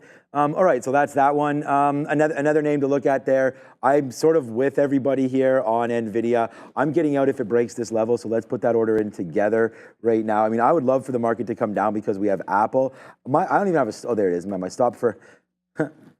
My stop for NVIDIA is so long ago, it doesn't even matter. This trade, we were risking just pennies on this down to the 200 period, and it really turned out to be quite nice. And I even said when it was down there, the one trade to rule them all was going to be this NVIDIA, because if the market did rip back up after this was the name we wanted, and then there it is, $4 and change in the money. I keep on looking at this and not putting the order in. So what is that? 146.19. This is the 50-period moving average. So 146.14. Let's get out of that if it breaks down a little bit lower. We always give it a little bit more room than maybe we need to. So we're going to do that right there and give it to that level. That's going to be that trade. Now let's break it down. We are in the power hour right now, and we do have a cute, wow. Oh man, like I didn't even look at Palantir. Remember I said like someone, I think it was Chill Vibes or someone yesterday, or maybe it was Eerie Pages, I'm not sure who it was like, oh man, Palantir 59. And I'm like, I'm out of here if Palantir hits 59. It's at 55 right now. This name just continues to go higher. I mean, we sold some of this out yesterday or the day before at $49.50. Like now you're up to $55. PLTR continues to work. And yeah, we like the name. I like the name PLTR here just to work. All right, Apple. So here we go, man. We were waiting for 20. I mean, my price is 24.10, I believe. Let me double check that. I should actually refresh all my stuff. I'm trying to give this a little bit more room. We probably should have got out for flat when we had the chance there. I know Neil got out of it, so that was good. Bitcoin, yeah, 76,000. Oh my. 76,000. Monster. Monster. Yeah, I checked. I'm up over 50% on the ETF. Yeah, and you know what? I keep meaning to, and I know. The ETFs are fantastic. We have one here in Canada, although... That's the one. The Canadian one, look, I'm in it in my TFSA, but really the fees are better. It's actually lower in IBIT. So at some point, I mean, whatever, winning is winning, but every little bit counts. The principle is priceless, man. If you could save even a small amount and it's the same move, like why am I caring? Like I have USD funds in my TFSA, but I got to make that switch at some point. I'm just a little bit disappointed in ETH, but Bitcoin 76,000 it's okay. Never mind. It just came right back underneath 76,000. IBIT here. So I was looking at SMCI at the $0.50 having some trouble, but no. Just as we got there, the Neil jinx. Ha ha ha. That's my bad. 76,000 was up here, and now it's starting to pull back because obviously, why not? That's why we can't have nice things. So yeah, we did get to 76,000. I promise. It was there 2 seconds ago. But the 22.5 level on SMCI did just tick in. It got to about 46 and now starting to pull back. Obviously, at first, would have liked to see it hold 22. At this point, now that it's made that leg up, I want to see it hold at 22.20 just above or just underneath where we're into it. And I have my trend out slightly on Nvidia. It's like 146 change. So it's a little bit, it's not that much of a difference using the trend line as it would be using a moving average. It's basically the same thing. That's, you know, a stock is trending well and nice and linear and controlled when if you draw a day-long trend line, it's just going to line up with other major averages as well. But yeah, it's just above the 146 for me, and then I'm going to tap out of Nvidia. That's assuming that it gets there, but a bit of a disappointing look. Like, notice how when Bitcoin pulled back, SMCI was pulling back a little bit as well. I bet you Coinbase just gave you one heck of a short. Not that I wanted it. Oh no, it didn't do anything. We got stopped out of Apple, so I had to stop a fail. Coinbase up 31%. I know, but like that move, when we just lost, yeah, Coinbase didn't even move at all when we just lost 76,000. I guess it had already pulled back. So anyone doing the mean reversion on that one, if you pick the right mean revert to do, congratulations. But I tell you, I could draw a million trend lines on that chart, and there would have been a bunch of entry points, and they all would have stunk on Coinbase. Sometimes you've just got to read the room, and this one was a never touch the mean reversion trade. Like, I didn't mind Amazon because I didn't think Amazon would be a meme. Amazon's not a meme-ish stock. Coinbase can do that to you, and it did a parabolic move up. And this is one thing, and I know I bungled the out on Amazon. It is what it is. That's why it stuck. But when you're looking for something to revert, it should be an extreme move. When it's linear to the upside, like a nice 45-degree angle, not as interested as when it's parabolic or in a huge trend reverse, meaning it's like multiple days or down 20-something% like SMCI. Those are going to be the best opportunities because they'll give you the best risk to reward if you grab those in there. So Amazon literally doing nothing.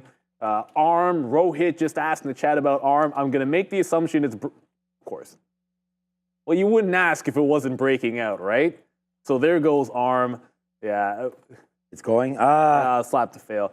And what did I say? Maybe going to stay away from that breakout because it's going into the earnings.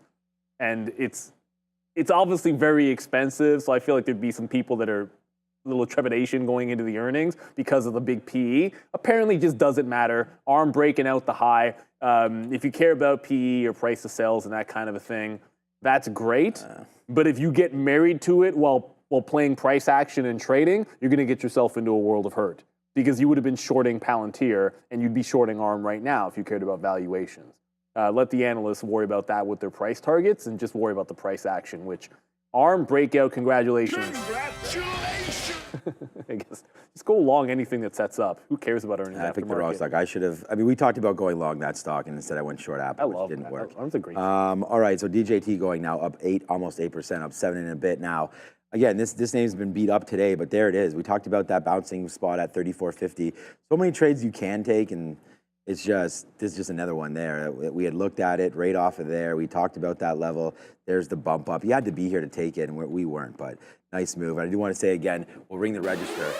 See, this is what happens. You put those stop orders in, and then they get triggered. Okay.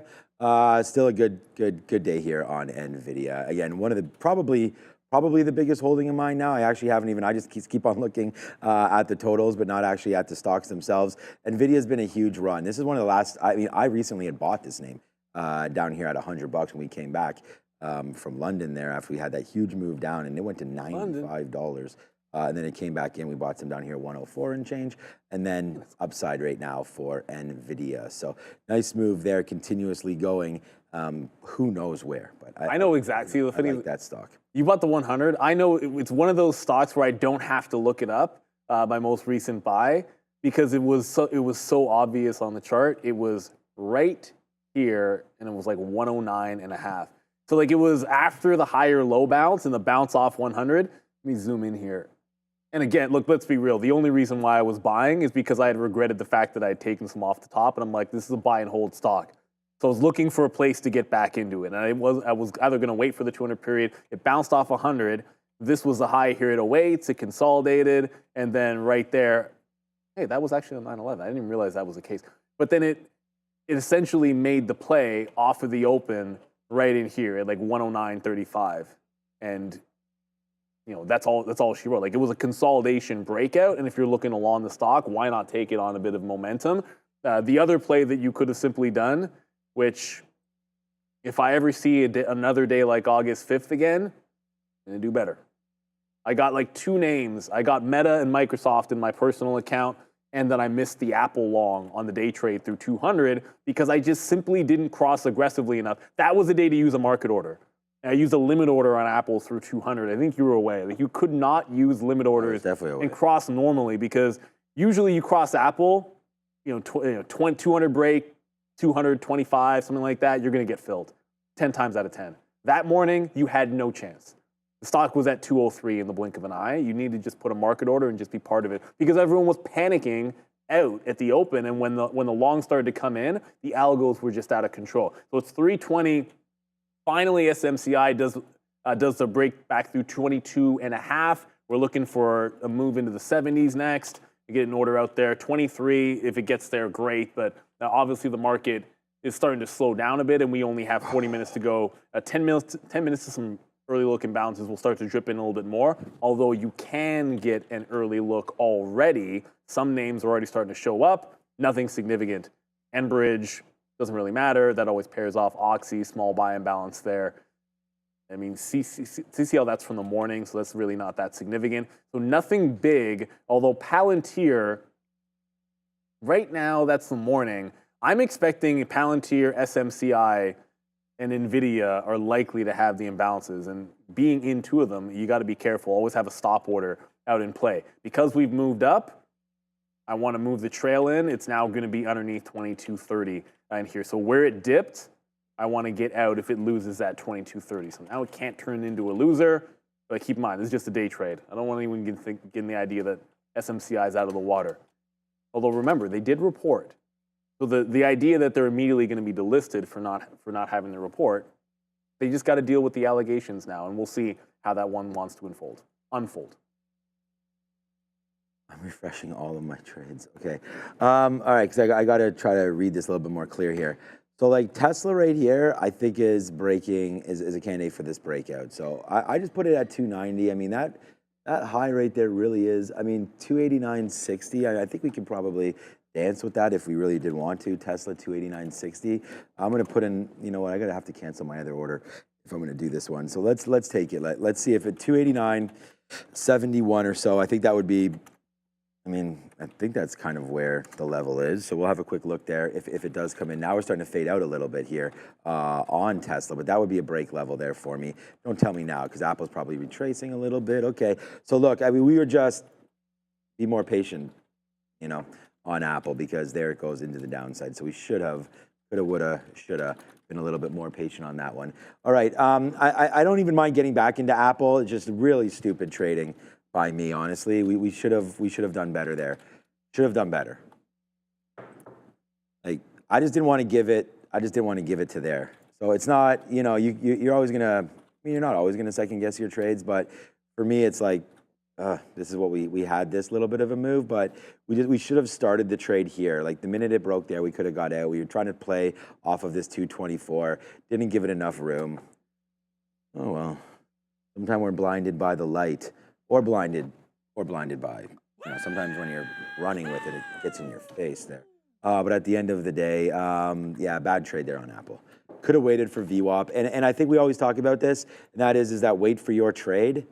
I mean, this looks great right here. VWAP, look at these holds. Hold again. A lot of opportunities there. And it looks like we might have jinxed Tesla as well. We're not in the trade, but it looks like it wants to go the other way now. So there goes Tesla, see you later. Back into the downside. We were just saying, hey, what if Tesla breaks higher? But there it goes. Nice downside push there for Tesla. Our Palantir out. Did I not set one or what? We want this 50-period moving average again. So 54, wow. This is $3 in the money. Like, we've just taken a lot. So we're sort of like, now that once we punch out of this, we'll be at the highest spot we've been at all day. I mean, Palantir continues to move. Do we even need to put that order out to get out right there?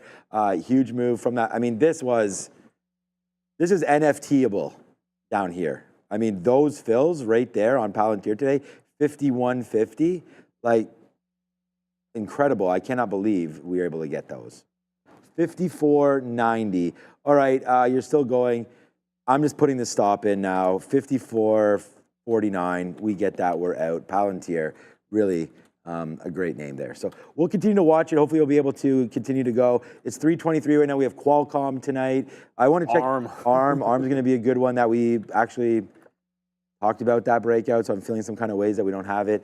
But SMR, nice move as well. I mean, I like this name. We talked about the uranium ETF. I actually called out Brian Shannon yesterday and asking him what he thought about this, and we both agreed that it was time to maybe nibble a little bit. So this is only up now 0.8. So I think you can get into some URA here on a nice little pullback as well into $30. So if you missed SMR, I think URA is a good one to be in right there. Then the other play that we had too today was Intel, but we just didn't have it on. We wrote down 24 long. I mean, that was pretty good down there for Intel. So yeah, so far so good. A couple missed trades there. We'll end it there. 51.50. Call that the Van Halen fill. Hager strikes. Yeah. So I didn't get 51.50s. I got 49.50s. But that fill on Palantir today. Oh, the fill. Yeah, the fill was 51.50. Yeah. Okay. Yeah, you're right. Okay. So there it is right now. Good move. Here it goes all the way up to 55. Maybe I'll screen cap this and send it out, but that was such a lucky long. But we were on the stock, and that's the thing. When you're on the right stock, there's so many times Neil and I will sit here and say, oh, we missed that trade, but it's because we're not looking at it, right? You got to look at the right plays, at the right levels, and at the right stocks. And we were there today with Palantir. Palantir, the number one stock P&L yesterday, the number one stock today P&L. So you got to be on the same names going forward, and that was a big one for us today in PLTR. Yeah, exactly, and that's what it's all about. So, for the time being, there was a hot second there when I just trailed out of Nvidia. We're like, you've got to be kidding me! It's gonna hit the trail out and then bounce exactly off it because it did it before. Like it barely missed my trail and then bounced, and then it hit the trail, and then the second you trail out, it's like that's the bounce spot. It just dipped again and another rip up. Like it it just hit it's probably just this profit taking, and then people are getting trailed out of longs, and the buying just comes right back on in mass. Like, look at this thing. It's Nvidia 4.5%. Obviously, Nvidia is having a fantastic day. No real change. Like, I look over, is there anything happening with the imbalances? Absolutely not. We usually don't even get an early look imbalance on Nvidia. I did on that last pullback. I mean, the futures kind of dipped a little bit. Bitcoin was dipping, and we really couldn't push through on SMCI. It's now starting to go sideways. Took another leg out of that one. So we'll see what happens.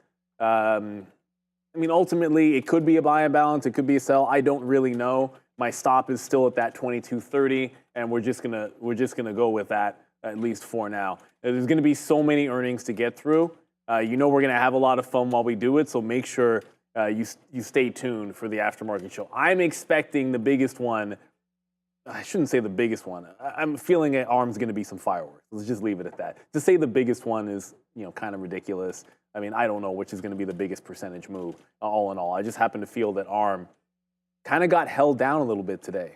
So if they do pull out a beat, we saw what happened with Palantir. They're not the same type of company, but I think a lot of the hesitation for it has been the valuation on them for sure. So I wanted to go over to Tesla here only because it was primed for that break at 290.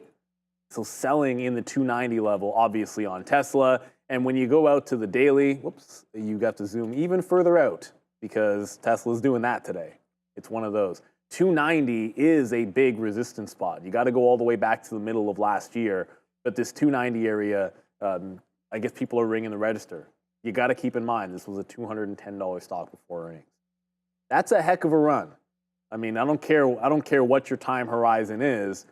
I mean, if you're not liking 35% or something in that range, just quick math, then what are you looking for? Now, ultimately, that's about as good as it's going to get. Some people want to take risk off the table in a case like that.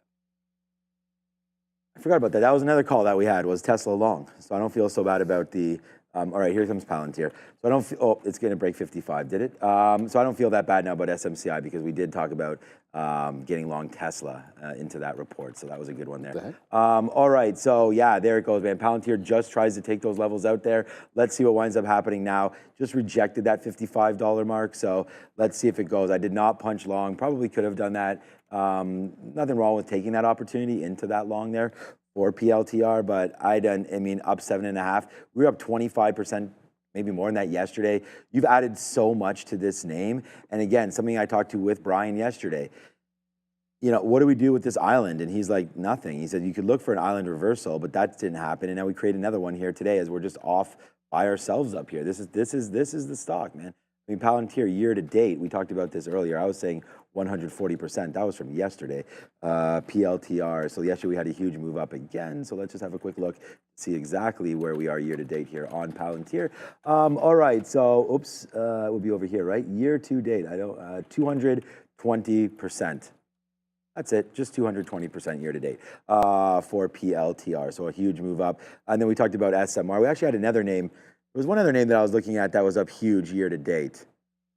Oh, it was Robinhood. That's what I wanted. Yeah, I wanted to see what Robinhood was up. I'm not in this name, and I feel ridiculous not being in it, but there it is, 133% as well. So as we go, Robinhood, nice name there today to watch out for. Okay, that is all of that. So Palantir, nice break there. I mean, it looks like our Nvidia out, although okay. It's kind of just hovering. This is where we got out, breaking of that 20. So we just made a move back into 145. The market only has a half hour left in it, and then we have the recap show. So for right now, kind of just trying to pair off. I mean, here's the hot list that I try to look at. So it's Nvidia, Tesla, DJT, SMCI, Palantir, Amazon, SPY. This is not a self-curated list. I mean, it looks like it is because these are all my guys on here. But at the end of the day, these are all this is what's printing and what traders are trading. TQs, Apple, Intel, AMD, Coinbase, TSLA, SQQ, IBIT is on here. TQs, I mean, Bank of America is up 8. Wow. Rivian, down 9 right now. TLT, what's up? I got to bring Raider Trader back on here. TLT down to $90. Again, huge move to the downside. CleanSpark, 22%. MSTR, of course, MicroStrategy, 13%. Riot, 24%. Plug Power, down 22%. Microsoft, up 2 points. I mean, there's a lot of names here. Citigroup, SoFi, up 4. So, I mean, there's a lot out there depending on what you're trying to trade. And it's just, we say this a lot, but wow, okay. Now there goes Palantir. So it looks like that 55 break was legit, and it continues to go higher and higher and higher. This name, man, we may get that 59, and what does that mean? I'm forced to then take a vacation because I said I would? I mean, I don't, like, what if this happens tomorrow? You're upgrade or two away from this thing being $57 tomorrow. You know, what a name. I guess I should put on the Palantir hat at some point because this has been really, really a good opportunity to, you know, really just learn the fact that if you could pick a stock and it happens to work, you can get huge moves to the upside, but do not look at the valuation. It's crazy right now, but you know what? It's deserving of it. It keeps on growing, and you got to pay for growth. We've seen Amazon, Netflix, all those guys had the most ridiculous valuations of all time, and no more millionaires printed than in Amazon, Tesla, Nvidia. So a lot of money being made all over there, right? So not every Eli Lilly. Eli Lilly too, yeah. Eli Lilly from you say whatever you want about the GLPs, but let's be real, man. When you're buying that one on the way up, yeah, that's true, yeah.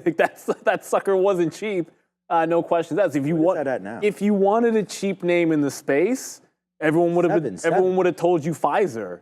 But at the end of the day, one of them figured it out, and the other didn't in the GLP space. So again, you're paying up for growth. Like Eli Lilly's dead right now, by the way. Oh, I mean, look, it had that big pullback off 1,000. It's down 5%. Well, remember, the competition's heating up. Now all of a sudden you got the oil out there. This is why I think Viking's starting to get a little bit big. Novo has had some headwinds. I guess I was about to say tailwinds, but I mean headwinds. But at the end of the day, like the trend has been so big to the upside. I remember when Biogen, there was a day where Biogen, and this is where it all started. Like Biogen and their Alzheimer's drug had a positive result. And I remember I was listening to a discussion about it by people who actually knew what was going on in the space. And all they were simply saying, sorry, I had my SMCI. I got out of SMCI when it got to 70s. But, and then what they were basically talking about was, yeah, sure, Biogen probably is a better pure play for the Alzheimer's drug, but with Eli Lilly, you get a bigger pipeline. And they had mentioned the GLPs. I was like, oh, okay. Alzheimer's, I think it's fantastic that they have drugs that are working, and I wanted to be invested in that. And then the first thought was, oh my goodness, and they have a pipeline as well, bit of a safer play because it was more diversified. Went into it for that reason, and the only time I sold was because I didn't really intend for it to be my number 2 holding, and that happened rather quickly. And it's going to the upside. Obviously, Nvidia has done really well, but that one I don't want to sell again. That one I want to give to Aaron. I am out of SMCI. It did clip 70s, and just like the Nvidia out, it's like you get out, it's like it looked like it was good for a second, and then it wasn't. Like it was a small amount where it looked like it was going to be a good out in the top, but SMCI continues to climb higher. I've seen a few people in the chat asking about some other names out there in the chip space, and believe me, I know we've probably missed a few that we haven't talked about. One of which, I mean, it's pulling back now, but Micron has been on a run. Micron's up 6% today. 6%. Like NVIDIA all-time highs. I'm not taking anything away from NVIDIA, but look at the move on Micron. You can't take anything from NVIDIA. It's the biggest company in the world. But there's some really big-time moves happening. And this Micron move, the only thing better, and I'm lining this up because I don't have a key for a flat top break. At some point, we'll get a graphic for that. But yeah, that's 115 on Micron. Tomorrow, anybody? Friday, maybe? I don't know. But Micron's setting up for a breakout on its own here on the daily chart, and up 6% today when I haven't really seen anybody talking about it. Everyone's talking about NVIDIA and ARM, rightfully so, and SMCI and Broadcom, but Micron's certainly on a bit of a tear here, and I think it is set for that break at 115. I'm going to write that one in the iPad. Doesn't mean it gets there tomorrow, but it's now within a couple of percentage points. I'm going to cancel that Tesla trade, because I don't think it's going to get there. We still are loving this PLTR as it can just continue to go back up there to the upside. We're loving Apple. Oh, you talked about Biogen and this and that. Somebody else recommended a biotech thing not too long ago. So XBI is a name that we're in, and we were buying some more down here as well. Our first fill was $100. It fell back in. We bought some more XBI right now, breaking back out to the upside. So that looks like that will wind up working a little bit here. And again, just to get some ETF plays. I don't really own that many ETFs. So this is one that we've been recently in, and I consider this kind of an ETF. We just bought Berkshire the other day as well. Look at this candle today. Boom, to the upside, up 5%, BRK.B. Bought some, went against us, bought more. And yeah, this is the story right there. So now we are up, obviously, there on Berkshire and liking life right now, holding on to that stock. First time I've been in the name, and might not be the last time. I really do like this name right now. Neil, kill him. And one way that you can find opportunities like that, maybe it's in a Berkshire or just wherever you want to in terms of trading, is having a platform like eSignal. Whether you are scanning for opportunities, names to invest in, names to trade, then everything is there for you. We're talking about live market data, every indicator you could possibly imagine.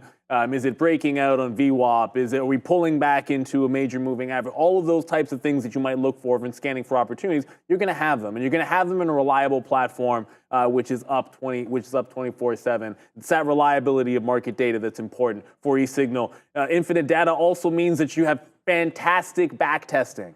And before you put a strategy live, if you have the opportunity to back test it and forward test, that's important. You come up with a strategy, see if it worked in the past, but then see if it starts working in the future as well. And then you put capital towards something that is working. Great back testing available. You've got Tick Replay, something that I know traders on this floor have had some success with, especially in and around very key moments on news where you want to be able to see what it was doing when you aren't in the heat of the moment. So lots of fantastic features. If you want to trade better, if you want to trade smarter, not harder, then I think upgrading to eSignal Pro is going to make a lot of sense. They've got a 30-day free test drive for you to be able to check it out. So big shout out to eSignal. Scan the QR code, check the link in the description if you are interested and take advantage on what is a fantastic platform. We all know charts are eyes to the market. I almost said to the soul. Eyes to the market. You want to make sure that you've got a good pair on there. So it is 337. Like I just said, I just got out of, I still have a stop order because I just don't need the stop order anymore because I got out of SMCI at 70s, but I just canceled my stop. I want to go back and have a look for you guys. The early look on the imbalances still doesn't have much of anything outside of Enbridge, which I think will probably pair off, not be a big deal. Oxy's in there as well. But I had a thought about this Oxy. Okay. Because the other day we were talking about, well, if Warren Buffett was selling a bunch of things, right, because he thought capital gains taxes were going to go up, well, that's not happening now. No. So need to get back in. Might be going. Warren, need to get back into some things that you sold. I'm starting to think about what was he selling before and look for signs that maybe there's a whale buyer on dips in those. that might put Oxy and BAC and Apple back into play when they get back into key levels. I'm just throwing that one out there. Now, obviously, look, Warren Buffett is a value investor, which is why I think you look for it at like significant, like decent pullbacks. He has a lot of cash. But I think you're usually looking for pullbacks. Whoops, where'd the top of that go? Apple in particular, like they just reported, and if it loses 220, like if a wall just starts happening at 220, respect it. It's Apple.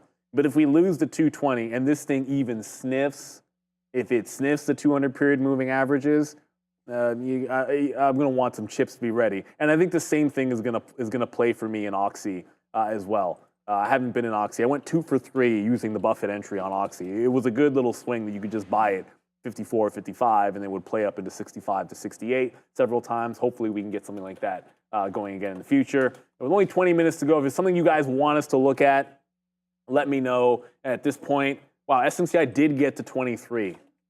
The relief rally is real on SMCI. On volume, here's like, if you don't have volume as an indicator that a move is good, there's your example. Like on volume breaking out, sustaining that volume and still spiking. Like it's not decreasing going into the end of the day. It's actually holding and now spiking higher as it goes into 23. So SMCI absolutely flying. Yes, I know it's down 17%, but like we said before, this is a stock looking for a bottom here today on SMCI. Still underneath the week's low though. Like $24 was the bottom. Wow, so it's still got a long ways to go to even fill in this latest gap, let alone the original gap on the dump, which was at $30 was that bottom. 24 first, that's going to be a brick wall, I would assume. I don't think I'm going to have any trades on SMCI today, barring some kind of ridiculous imbalance that comes out at 350. But what a move there. Akash just asked in the chat about Marvell. They don't report, they always report late, kind of like Nvidia. Is that right? December? What was that? December they report? I think that might be right. Marvell's always one of those weird ones. But Nvidia's what, the 20th? Okay, yeah, I guess, for some reason I thought they reported this month, but that's fine. Whatever, they're always late in the cycle. For some reason I thought Marvell was reporting in November, but 4% to the upside. Here, the weekly chart is about as good as, look, they're all good. Like, at some point, like, you just run out of euphemisms and witty sayings. Like, what am I supposed to say? Marvell is at a monster. What do you want to call it? Do we want to call it a nice rounded bottom? Do we want to go with that one? I'm sure there's some kind of a technical term that if I was a charter market technician, I'd throw out for you. But what it obviously is a stock that's holding the 200 on the weekly, that's trending higher into earnings. It's in the right space, and yet another one that's probably primed for a big breakout.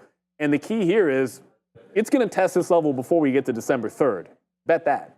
Believe that. Yeah, just like Micron. The thing I like about Micron is I can see where it would be going next because it's a consolidation break with some levels above it. Blue sky setup for Marvell Technology. Wow. Man, that is a great looking chart on Marvell. Wow. This was one, I think, I don't remember where I was when they had that one big report because you were on with Max. Mm-hmm. I don't know if it was when I was in Paris. Oh, yeah. Did it break $60? It was something insane. I remember coming back and looking at it. It was like the biggest earnings move in a long time. It was. And it was Marvell. What's the price of Marvell right now? 90 now. It must have been 60. It was in the 60s. $60 break or something like that, yeah. And that's when we first started playing some of those breaks. But now with the market ripping like the way it is, there's a lot of trades to make, and join us tomorrow. We'll both have our trade ideas ready to go for you, so make sure you follow us all over social media. All of us have accounts. I just, Palantir, I just put my stop right there at 75 if we break lower. I actually put 69, but I'm not going to do that. I'm going to change that again. 54.74. Let's just put that out. If you come over to the screen right here, Fabian, I'll just show. So that's, we've done some videos on it. Shout out to Andre right here. The 50-period moving average. That's going to be where I'm going to get out. If it breaks that, it's been a nice trend to the upside. We've been sort of riding it. We've been talking about that. In fact, that's what got us out of Nvidia right there and saved us. This Nvidia out is set 14s, I believe it was. There's the move down in there to 80s. So that saved us a lot of money there just by getting out a lot of money. It saved us. I don't know if I would have got out there or not. This might be a reload spot at the 200 period. This is the first time all day that this has come into the 200 period. But the one thing about, and I don't need to be no chart market technician to trade, that is for sure. But the 200 period moving average, obviously, as we slope up like this and then level off in the afternoon, it is going to come back into this level. So not as exciting of a level as when it comes in down here, but looks like it wants to hold there 1480, 1485 or so for Nvidia. It looks like it's going to be a good trade there for anybody that has that name. So congratulations again to Nvidia today. We've had a good day with that. Palantir, Tesla. Where did Tesla wind up going? We were looking for that break. We only now have 5 minutes. I mean, we can have an early look. I know Neil sort of looked at these already. What is the imbalance trying to tell us right now? Well, I wanted to look at Roblox as well, actually. So pretty mixed, buys and sells to go. Roblox, that's funny because RLX is not Roblox. CCL, WFC, BAC with a sell. Big banks there, WFC with a buy, BAC with a sell. Palantir with a sell. How dare you put that sell on Palantir? What are you crazy? Okay, Roblox. I like Roblox, and it's a good thing we had Benzinga guy, Ryan Faluna on, and he was like, no. Okay, Brendan just heard the name and was like negative. What I was saying is, what was over that? No, I was saying that when we had Ryan Faluna on, he was always asking me, yo, what's going on with your Roblox trade? And the reason why we had it on was because we had a dip buy opportunity in here and we wanted to get long into where? Summertime. Why? Because my kids, and probably every other kid that's out there, is all about Roblox. So I bought this into the summer. It ripped up into this area, $40. We did not take any out because that was middle of the summer. Then it came back down and we were like, what have we done? But we didn't do anything. Then it came right back up here, and this is where we got out. But you always leave a little bit on just in case. And then we did not do it. So we were able to buy. We were able to buy some Roblox down there. I can't see anything with these polarized on. I literally can't see the screen. Yes, it sure is, Fabian. And then right now, so what I like to hear or see is that we're trying to hold this. We're trying to hold this 50. You know, there's the island gap up, huge move upside. There's 50. We're trying to hold it. I feel like we do that. I like Roblox. Stamp that for the long. It's Roblox. It's great. And thank you for the unlimited Robux moving forward. I really appreciate that, Roblox. It's the same thing I did with Target. It's the same thing I did with Starbucks. Now we drink Starbucks for free forever. And Target, although I don't think I made enough on that, but I really like those names. And I think it just goes with the same thing. Play names that you understand a little bit. And whenever I was seeing how much money that was being spent on Robux, how much money being spent at Starbucks, we were able to take advantage of that and make a little bit back. So that's the kind of stuff I like to do. Like whoever my telecommunication provider is, I like to drop in, if you put in $5,000 into that, just a dividend alone will pay for your cell phone bill every month. I buy Enbridge because I pay gas for that. Yeah, like whatever it is. Mine right now is well, I'm not gonna. Well, it doesn't matter. Yeah, I talked about TELUS. We had Raheem on there a while ago for TELUS. So I like them. My plan, everybody says Canada has bad plans. Canada has incredible plans. You have to know how to get it. That's all. I don't know that much. I mean, so my plan is $40 Canadian. Okay. And so that's like $30 US, and it's unlimited everything. Now. I can use my phone unlimited in the United States. Anyways, that's what we have on board. I feel like, I don't know, I think there was a law that was passed or something that made it much more competitive here in Canada, because like I even get phone calls from random things trying to bring me back, and it's like the deals that you're getting nowadays. They are better. Ridiculous. Like it's less work. Back in the day, like I always start the conversation with, "Today is your lucky day," and I got this. No, I got this from a friend of ours from high school. And this is exactly what he does. It's like he's like, "Today is your lucky day," and they say why, and then I'm talking to the Rogers rep. Today is the day that you get to save a Rogers customer. Yes, exactly. That's what I say to them, basically. When I prepay, I've never missed a payment. They just have my credit card. So how much you want to charge? That much? No. It's like There's a difference between zero and something. You know no, sometimes you. Okay, let me get back to the market for a quick little second. I know we're having a little bit of fun here. $17 a month would win. 17 a month? That's in the U.S. My kids get about a couple gigs a month. $17 a month? $10 a month. That's great. We pay $10 a month. My kids, I think they get a couple gigs. There was a decent pullback here in SMCI. So it got to, exactly $23. And it's right back in. This is where, right at about 3 o'clock. So the entirety of Power Hour, it took all this time to get up to 23 from 22.25, and then it goes right back in with a huge move there down on SMCI. I know it's obviously in the context of the day, it's a lot bigger. It's not that big of a move, but a big move there. You did have some selling up before the open at 23, so I guess maybe there's a bit of a wall there. Big move. And not a lot of names even pull back. I looked over, Bitcoin didn't have a pullback like that. Nvidia didn't have a pullback like that. That said, SMCI has its own basis. You can see Andre, they're filming something. Yeah.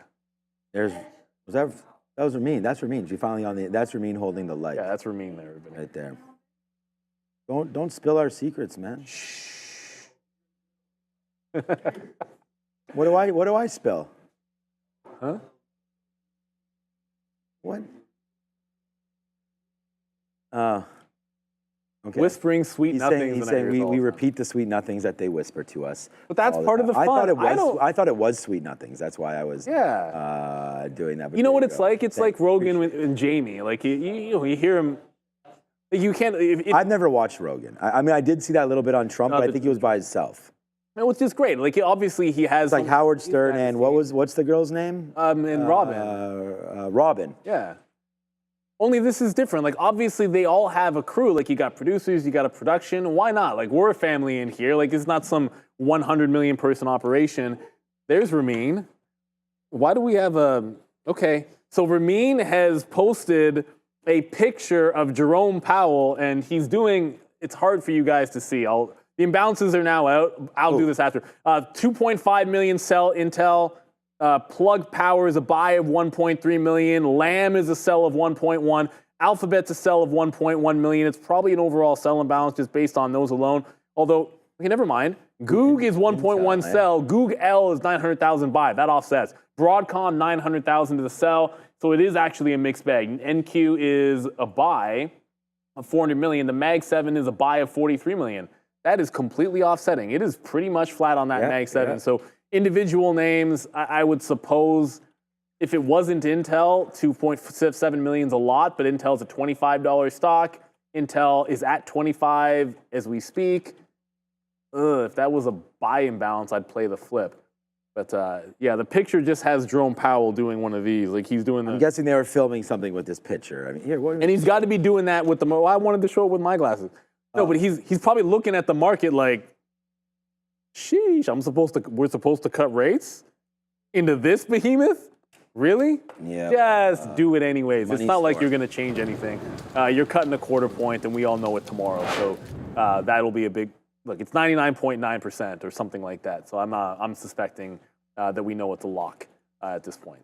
All right. So my best stock today will be Palantir as it moves all the way to the upside, but I've only traded a few names. I've traded Apple. Apple's gonna be my worst, and you guys unfortunately witnessed as if it's down now. You guys witnessed this trade, which would now be in the money to the downside. Nvidia, again, huge move up. Look at this pullback right now. So take a look at that one right there. Nvidia, Palantir, Tesla was a good one, and then Apple bad. So Nvidia, Palantir, Tesla, Apple. That's all that I have traded. What was your most profitable stock today? No question, SMCI. It was the best mean reversion play in a while. It should have been, it could have been Amazon. I mean, Amazon was right. And when it comes to entry points, that's actually the wrong trend line. This is, here, I canceled this one. So when Amazon, now I have to draw it live for you guys. Boom, they get the right tool there.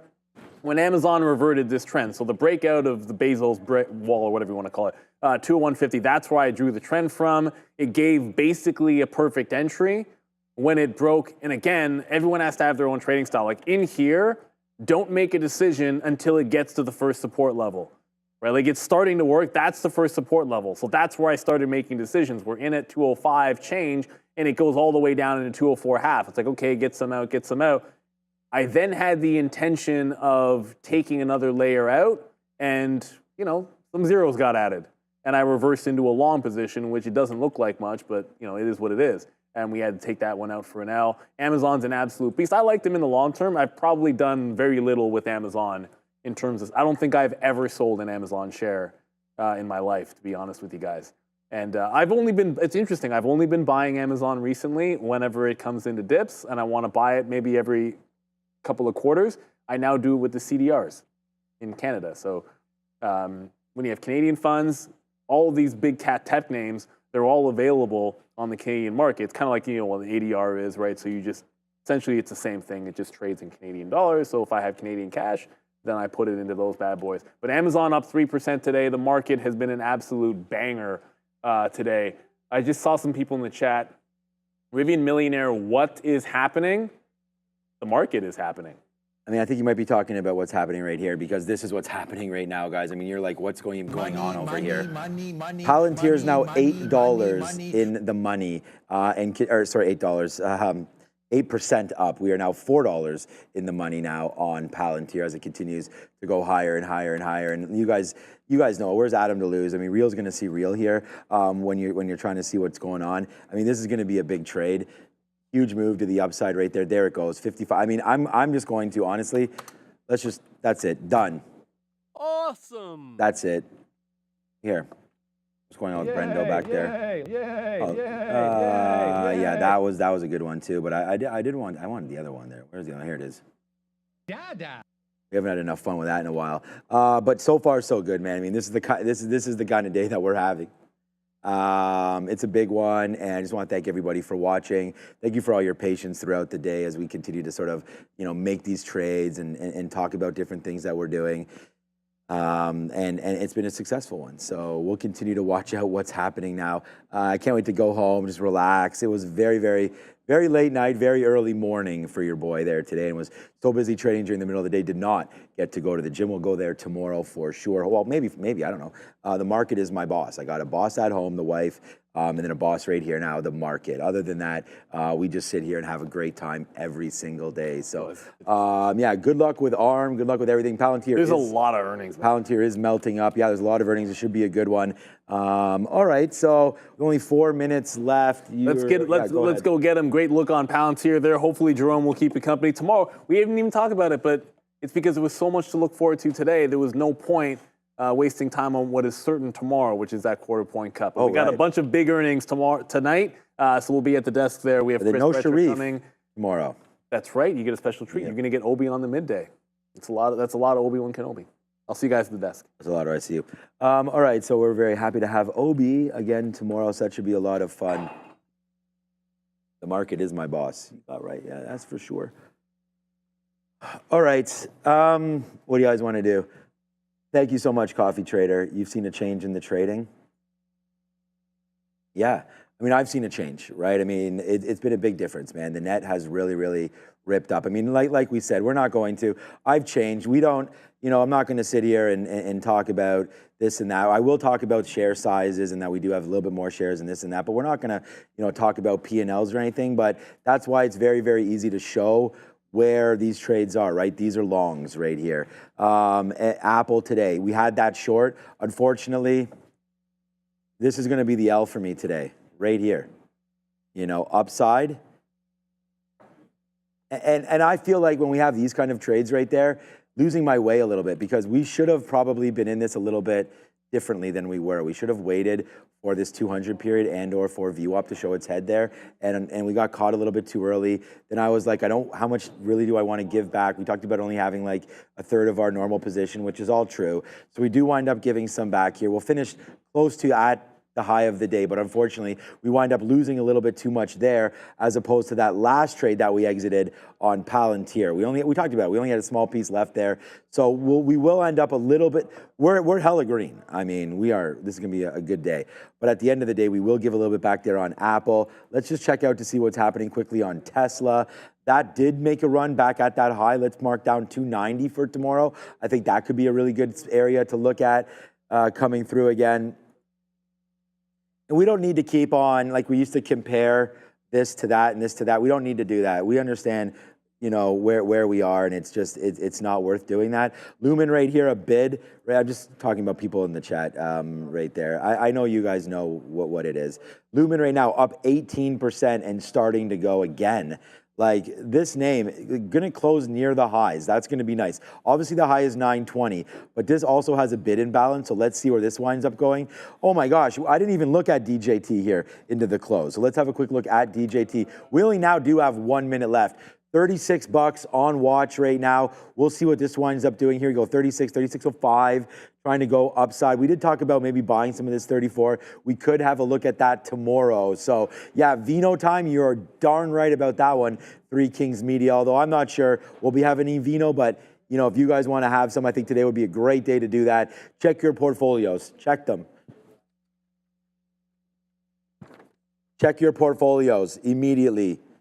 And then hit the cash register because we're printing more tomorrow.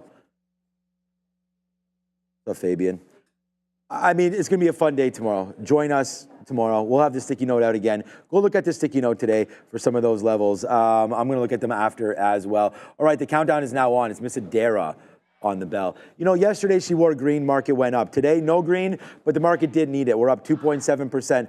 Qualcomm is now out, so get ready to go. This closing bell is sponsored by Firefly, so let's ring that bell and get going. Revolutionizing brain health. We want to thank Firefly again. Go check out them on their exchange. AIFF, Firefly. Thank you so much. Qualcomm is Qualcomm might already be out, actually. It is out. So, okay, there it is, Qualcomm. Ciao. This was another name that we talked about live on the show. I said, watch out for Qualcomm beating. There goes Qualcomm right there, breaking through that level. Bye-bye, Qualcomm. Bye-bye, everybody. I'll see you all tomorrow. Ciao.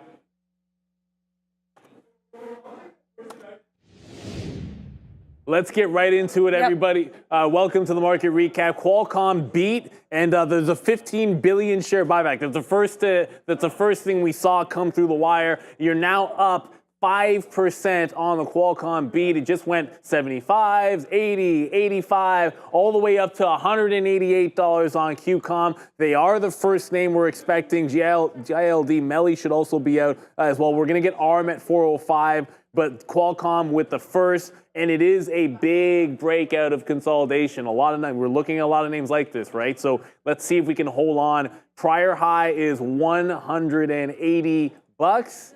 That is vastly in the rear view. I think you're good to go. You have to hold on to this breakout. But Adara, do we have the numbers? I know they did beat. I know we got a buyback. What are the specifics here for Qualcomm? Well, these are really strong numbers here. So Q4 earnings of $2.69 per share. That is a 33% year-over-year increase. It's also above estimates of $2.56 per share. So $2.69 versus $2.56. What about revenue? $10.24 billion. That's compared to estimates of $9.91 billion. So that is going to be a beat. It's also going to be a 19% year-over-year increase. Now, that $15 billion share buyback you just mentioned is also in addition to an existing buyback that had previously announced for $1 billion. So it looks like $15 billion total dollars here in buybacks. They also, their guidance, I'm not seeing how that compares to range or to what analysts were looking for, but they're seeing Q1 2025 revenue between $10.5 billion and $11.3 billion. This looks like a really good look in terms of individual segments. Handset revenue, 12% increase year over year. Automotive revenue, 68% year over year. IoT, 18% year over year. All of those are increases. What a report. Yeah, what a report. And the expected move was 8.7%. Well, you're looking to double that up right now. 16%, okay, 15.7, but we're splitting hairs at this point. You just saw it tag 194 bucks, so it did double up the expected move. You're out and about into rarefied air for Qualcomm. There is, potentially when you look at the daily chart, 195. This stands out like a sore thumb. It will support off the previous high, the all-time high, and then you had a resistance spot there before it dropped off. And so 195, when you come on over to the daily, we just barely tagged it. Should be a big level to watch on QCOM in there. I do believe, in addition to Qualcomm, we have Gilead just came out as well. They're up 7 points, 92 into 97, now pulling back in 96. Distinctly different daily chart, however, when it comes to Gilead Sciences. Look, trend up, and the trend has been your friend on this one for a while, making some fresh highs here, as you can see that big print. So decent move here. The expected move was only 4%. And you're already getting 6.5%, little bit of a dip back in, so already 2 for 2 on the earnings. It was a big day in the markets, a lot of green. Obviously, after the results, the market liked it. You had all the tech stocks looking very strong. Clearly, TAN, not a good day. We can show the ETFs. The TAN ETF was down 11% today. First Solar got murked a little bit. You did have the biosciences come back, the FXI, into the downside, but strong moves abound, and we're already 2 for 2 on earnings. GILD, what were the numbers here? GILD, yes, GILD did beat here across the board. Earnings of $2.02 per share versus $1.55 expected, so that's a hearty beat. Sales also above estimate, $7.54 billion versus $7 billion expected. Both of those pretty significant here.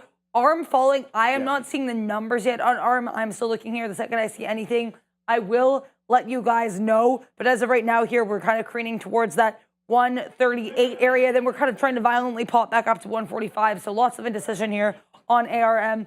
Lots of numbers, though, are expected here around 405, including ELF.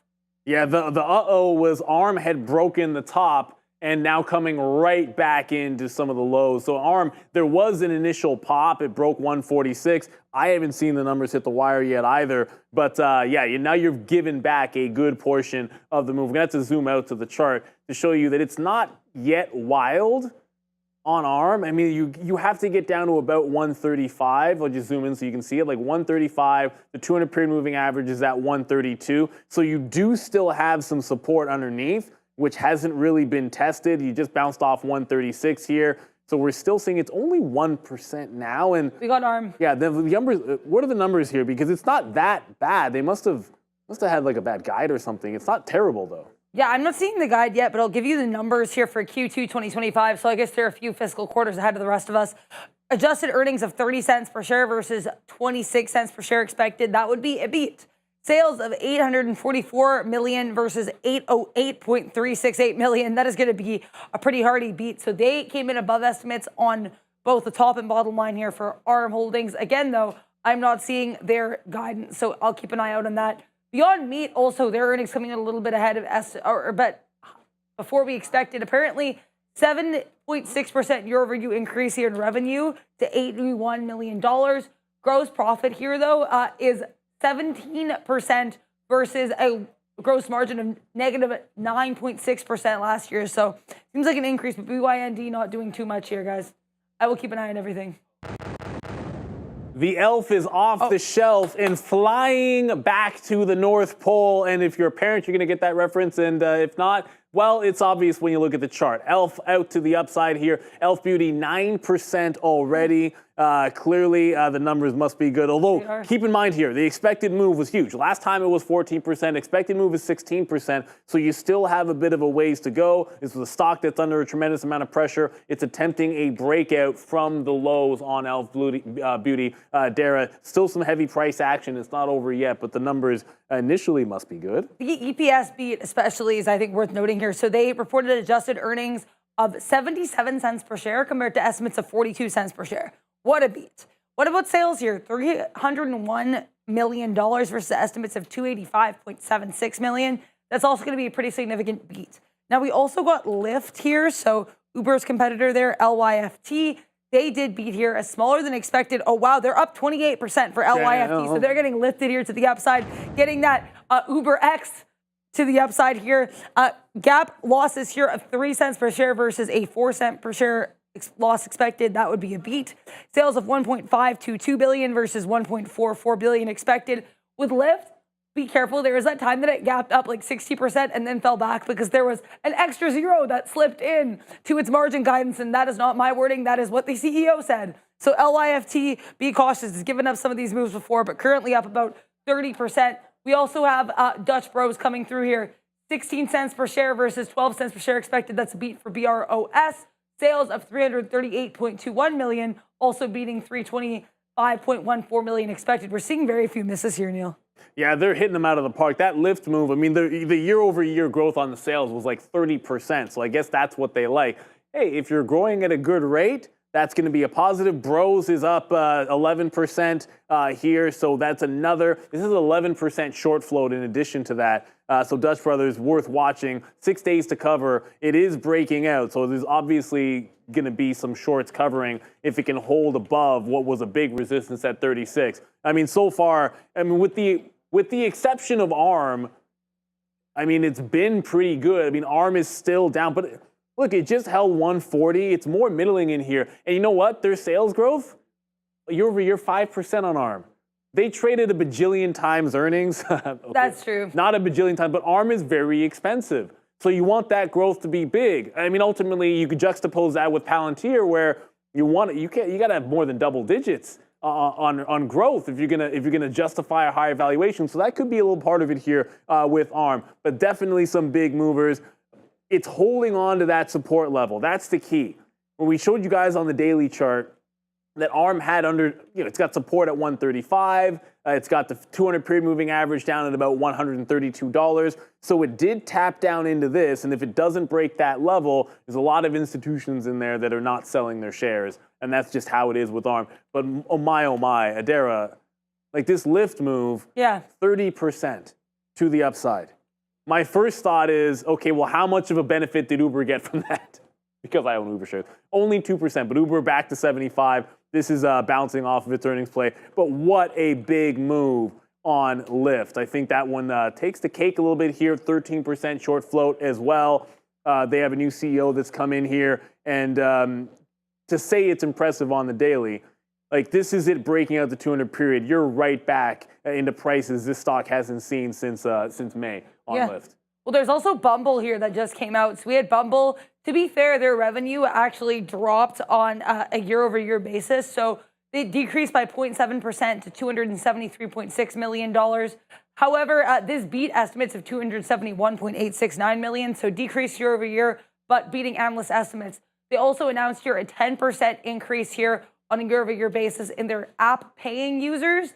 Now, this number grew by 52,000 quarter over quarter. So increase here for Bumble app paying users, BMBL, on watch here. We also had MELI. So I'm going to keep an eye here on Mercado that's not Libre. going to put a smile on anybody's face. I'm not seeing those numbers yet. I'm seeing people saying they're out. I have not seen anything here on MELI from today. They're out of the stock is what's happening right now. Like on MELI, it is an absolute bleed, down 14% on MELI. So Mercado Libre not looking very good here so far. Again, I'm not really seeing the numbers hit the wire, but I mean, how could it not be out when you just dropped 2,100 to 1,800? So this is now down 14% and looking rather disgusting to the downside. Let's be real, it's not looking like it's very good. I know we're supposed to, I guess we don't have, do we not have AMC yet? Was that supposed to be 415? Yeah, well, my first thought was AMC would be at 420, but we haven't had AMC out there. I know there's some people that are going to be interested to see what the apes are doing. This one not really moving just yet. But the big movers, obviously, you had a great move there in Qualcomm. It's actually sustaining the move. So the pullback, prior high in the daily, you're talking about 180. So you don't even dip to come close to retracing that. You're now holding the 190. You always want to see where the consolidation is after a big move like this. Qualcomm going to be a big bellwether. I do remember it was a couple of earnings ago. We had a gap up we had a move in Qualcomm to the upside on a strong earnings report. And then you came in the next day, all of the chip names were gapped up. Qualcomm was selling.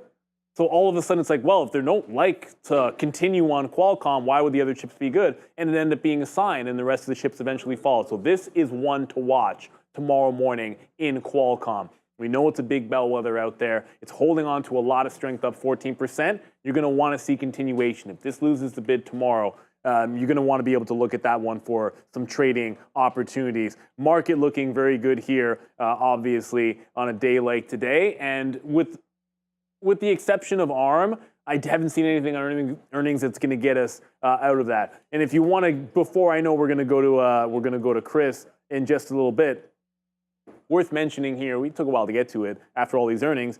Nvidia holding the all-time highs. Wow. So this is going to be a big one to watch, everybody. Nvidia just made the breakout. All we've done is hold it for one day, but if we can hold above this price, even consolidate here, I don't think there's anything that is going to stop this. And we haven't seen really too much that's going to cause me much concern. I know it had a little bit of a pullback there at the end of the day, but Nvidia absolutely churning. I think Qualcomm is definitely going to validate it. I know we're going to have their earnings in a couple of weeks, and we have Fed tomorrow, so there's a lot that has to happen for us to sustain some of these moves, but certainly possible that we could. I'm just going to double check. Still nothing yet, I don't think, on AMC. Yeah, 4:15. I guess it's only 4:13 right now. So we have a couple of minutes until we're going to get AMC. But we do have Chris Brecher coming on through. And when we get the okay, I think we're going to give you a little bit of trader talk with our good friend, Mr. Brecher.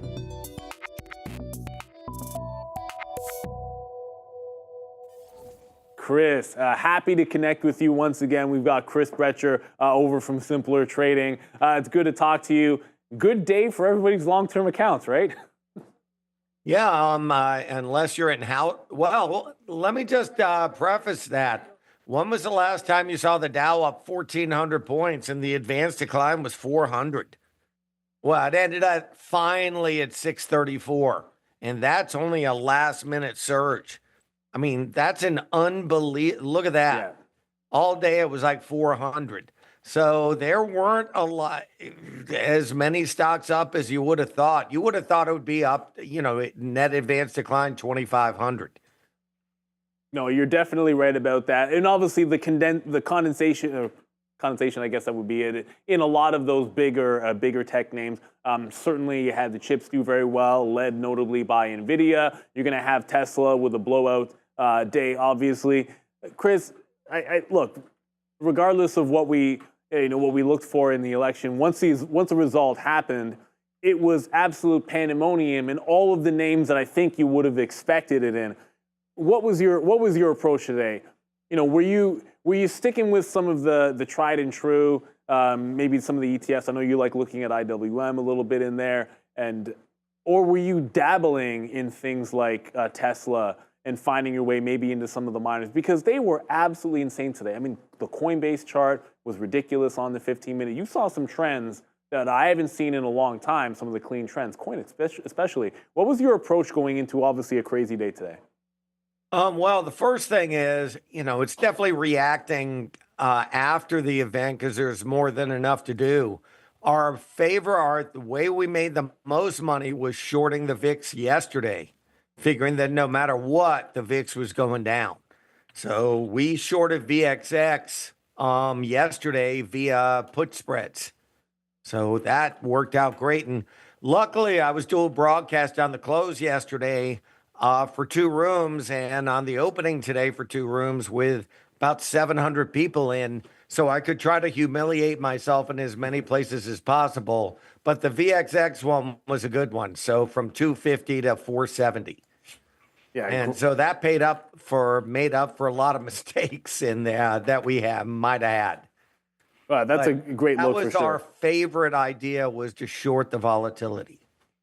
And you know what? You always want to come in with what's that gold standard, or what's that first thing that you're looking for? Because on a day like today, you could have had, there's a million ideas that you could have had. And I think as a day trader, it's sort of easy to get overwhelmed. I was the first person to admit, I was looking at a couple of the 3 stocks primarily at the open with regards to Tesla, which was a fantastic long early.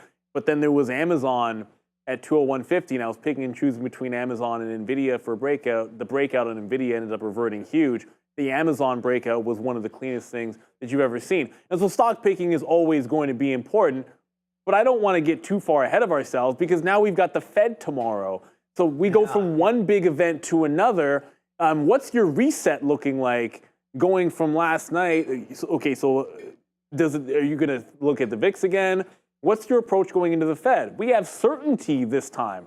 We actually know what we're going to get on this print as opposed to the last one. And of course, last night, the betting markets knew what was going to happen and priced in some of it, but there was still a big reaction. So what are you looking for the Fed tomorrow? Well, the first thing is, I'm not sure the Fed's going to cut it all, because now I know it's a tender subject, so everything I say is always what traders are perceiving. And they perceive that deficits are going to go up. So two things have been hitting the bonds. One is the deficits going up, or the prospect of higher deficits. And the other is about a trade war in China. And China is our largest holder of bonds, foreign holder of bonds. And so they're worried about them dumping bonds. So I'm wondering if the Fed's going to loosen it all, considering the prospect of high deficits. So that's one thing. And the other is, and I've been watching this, the first thing is historical precedents. No pun intended with the election. Precedents, but historical precedents. And the precedents I've seen is almost every election, the markets go down. The VIX goes down after the election. Usually the markets go up. But the biggest thing I can see is the similarity between now and 1980, believe it or not, the year I went in the business, of Reaganomics. So everybody thought that the market would soar if Reagan got elected. Well, the market went up for a week. And the reason is because the interest rates were soaring.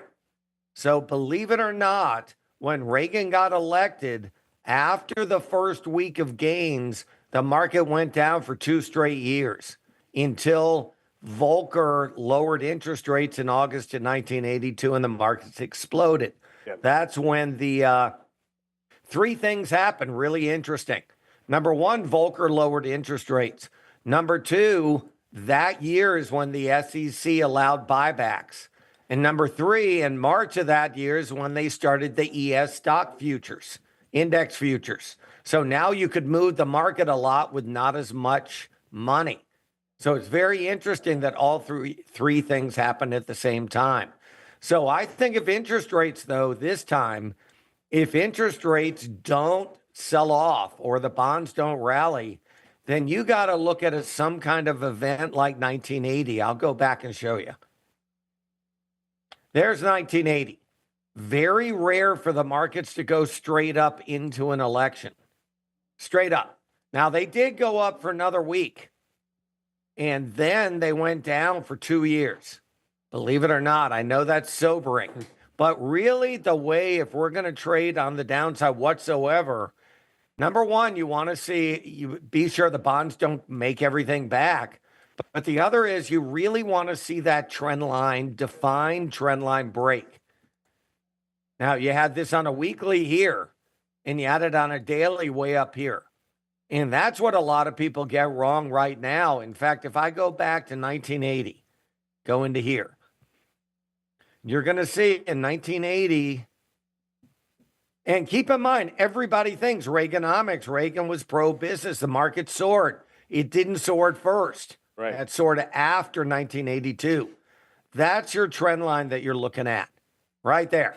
So you had a little trend line here. You had some trend lines in here. But once it decisively broke a more horizontal trend line, that was it. But that took weeks. I mean, it took months, actually. So it just never was the same after that initial election rally. That's all. It wasn't the same. In fact, the next month, December, historically strong, it actually went down 10% in December.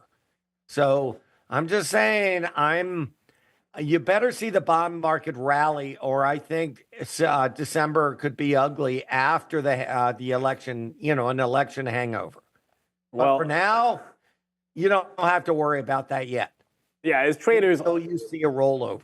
As traders, obviously, we're going to be in it day to day as day traders, but I mean, that's a great history lesson. Sometimes we do need to look back at some historical to find a little bit of precedent as to what could happen in the future. I will say this, if they don't cut the quarter point tomorrow, I mean, the market has certainly, it's kind of been priced in, the expectations near 100%. I mean, you could get an early start if they were to go against that trend. I just wanted to, just very quickly, I know for some viewers out here, AMC did report. I want to quickly jump to Adara, and then we'll come back for a few more thoughts, Chris. But look, we can go to Adara for the AMC report, as some people are looking forward to what might be an interesting number, but it's not moving up, guys. It's honestly here. We have AMC. I'll just quickly go over. I'm reading the official report, so I'm not really going to compare this to estimates much. I'm just going to see how it compares on their basis on a year-over-year basis. They reported revenue of $1.348 billion for Q3, That is a 4.1% drop year over year. Their 9-month revenue, so the revenue so far for fiscal 2024, is down 10.2% year over year. So 10.2% year over year revenue decrease for the year so far, 4.1% decrease on the quarter. Now, their net loss per share here actually is up on a year over year basis. So they lost 4 cents per share this quarter. This quarter last year, they lost 9 cents per share. So the net losses per share actually an improvement, but revenue looks like a bit of a decline.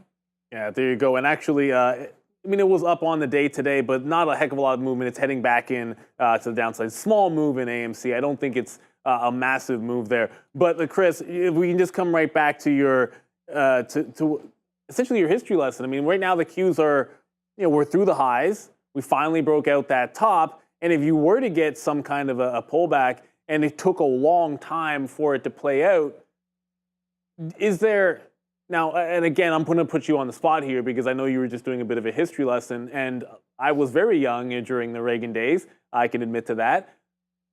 Was there any kind of a leading sector or leading indicator to when the market bottomed out in that kind of a situation that if we were to see history repeat itself, we'd have a little bit of a tip if we were to break trend, what might lead us on the way back to the upside, or what might be the tipping stone. And again, just looking out into the future. Back to the upside, I think you have to see the bond market really rally and have that positive divergence. But don't get me wrong, we're not short. I mean, right. Basically, you got to wait for that either like you see in GME where you see up, and that blip up. That's one thing. And, that could, and then a consolidation after the first reversal on the downside. But I'll tell you right now, lack of, let's say, less regulation, because a lot of people are saying the market's going up because of less regulation. We're going to be able to talk a lot about looking for unusual option activity. Because of less regulation, you're probably going to see more insider trading. So unusual, 2 things. Number one, you'll probably get more takeovers because more things could pass, regulatory scrutiny. Number 2, you'll probably see it in the option market. So I'm definitely going to be scanning for unusual call activity every day in everything. Yeah, and to be honest with you, like I recently got into a play, which I admitted at the time in Viking, I viewed them as a takeover target, and with the anticipation that it was going to be a more favorable market for larger deals to happen. And so I'm kind of hoping for the same thing. I wanted to get your thoughts on maybe approaches to, I know you've looked at Russell in the past and like a million other things that this is broken out. And before we get you out of here, I just wanted your thoughts on like the IWM, it blew it out today, obviously. And what might be your approach? I mean, if you don't think that they were going to raise or drop rates tomorrow and they were to have any kind of a change in the tone of the Fed, I would suspect there's going to be a move if Powell just even comes out hinting that they were going to slow down. This just broke out in a big way. Is this something that you would look at? Because it's the first thing that came to my mind when you said, hey, maybe the Fed takes the foot off the pedal would be, well, what about the IWM that just broke out? Well, I'll tell you, this time of year, those stocks go up a lot of times no matter what. And we've been actually looking for stocks that could go up no matter what, even if the overall markets go down. So we have like tiny hedges, or we'll do tiny hedges in the indexes on the downside, but we'll have larger like positions in things that the stocks are already starting to curl up. And just at this time of year, these things have a habit of just kicking in gear. The problem is most of them we're looking at have earnings tomorrow or next week. But here's one for you right here, that this might go up no matter what. It's already said they had better than expected earnings, sold off when everything sold off. So if the whole market sell off, we might look to buy it versus the lows. And there are a number of stocks like the ones you see on the middle left that we'll look to buy on dips, because usually these small stocks, they'll go up even regardless of the Fed. So I'd rather play individual stocks instead of the IWM after the Fed. Gotcha. And that's what I love, and we appreciate you always giving us your time, is, you know, be able to put you on the spot there, because I was sort of curious about that. I know that's what something you were looking at in the past, but individual names, things that are going to be a little bit more independent of the Fed, and we'll see tomorrow. I mean, obviously the tone that Powell sets is going to be an important one, and as you also mentioned, there's going to be a little bit more M&A. I think that's pretty much guaranteed with the sweep that just happened. You're going to see a lot more deal making. So some of these smaller names, which are appealing, much more likely that you're going to get some of these big bump ups and premiums, and faster closes is the other part that you're going to get with some of these deals. You're also going to get a lot of these stocks going up on a Friday afternoon because 80% of takeovers are over the weekend. And then if nothing happens over the weekend, they sell off Monday morning. So you're going to be able to get that kind of cycle a lot. It's a real profitable way to play. VKTX did it, where almost every day it would rally, not this week, but almost every day it would rally on the close on a Friday and then sell off on Monday after the opening. So we'll continue to try to play those. I think that's going to be a really great play for the next couple of years. I agree. The old Merger Monday, that's an old tried and true. You know, I'm down with that as well, Chris. Always a pleasure having you on, Chris. We missed you last week, but glad to have you back. Best of luck with your trading. Let's enjoy the Fed tomorrow, and can't wait to talk to you again in the near future. Yeah, thanks, Neil. Thanks for having me on. Thanks a lot.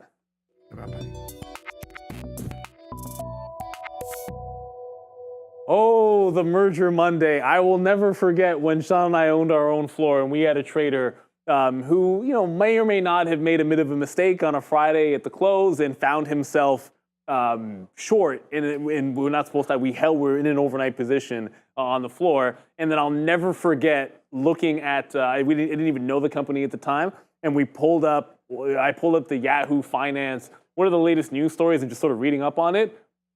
Takeover speculation, takeover speculation. And this was on a Friday. So over the weekend, I didn't sleep a lot that weekend. There was no deal, so everything was fine, but it's going to be interesting. We're going to have a change of tone when it comes to deal making. We're going to have a change of tone in the markets you've already seen today. Adara, it's been an absolute wild one. It's been a fun one as well. We did have a lot of earnings play. Just to recap for everybody, ARM did not make a very good move, but it did manage to pull back.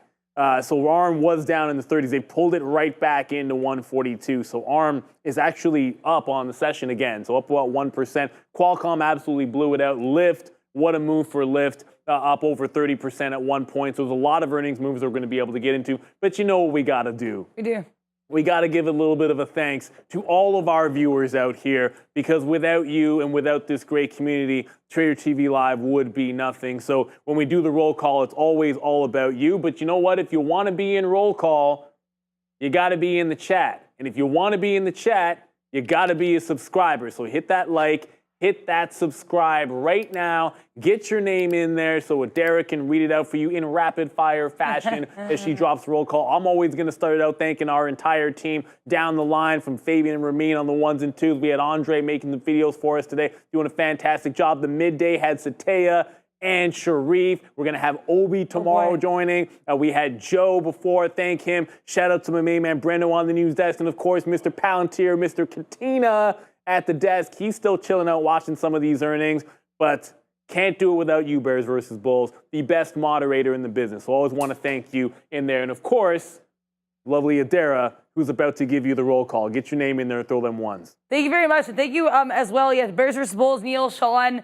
Sharif, Brendan, Sataya, Joe, Obi, Fabian, Ramin, Andre, everybody. I named everybody. Didn't. Let's get going. Michael, we have Why Not, Rivian, Millionaire, Jason, CompuCare Team, Dennis King, Mashworth, Christopher, Jabril, we got drop trades. We got my thing take me down there a little bit. CompuCare Team there, Chase Bands, Joe Smith, Elon Musk, Trader Rob, Aku, Bora Hout. We have Happy Zombie, Sophia, and David Cook, the other Zinc. We have Bears vs. Bulls, Gustavo SS, Christopher, Kevin the Piper, D. Westermeyer, Shop Villain, Apple Fritter. We have Jabril. We've got Carl Gruen. We have Jeremy Newman, Chase Bands, drop trades, Belizzi, Fernando Valle, Mark Preston, John Von Sowers, Demo Moore, Kiel Lynn, Isaac Williams, Footballer X, Pineapple Undies, New Few with a capital P. We have Finch Jane. We have Adrian.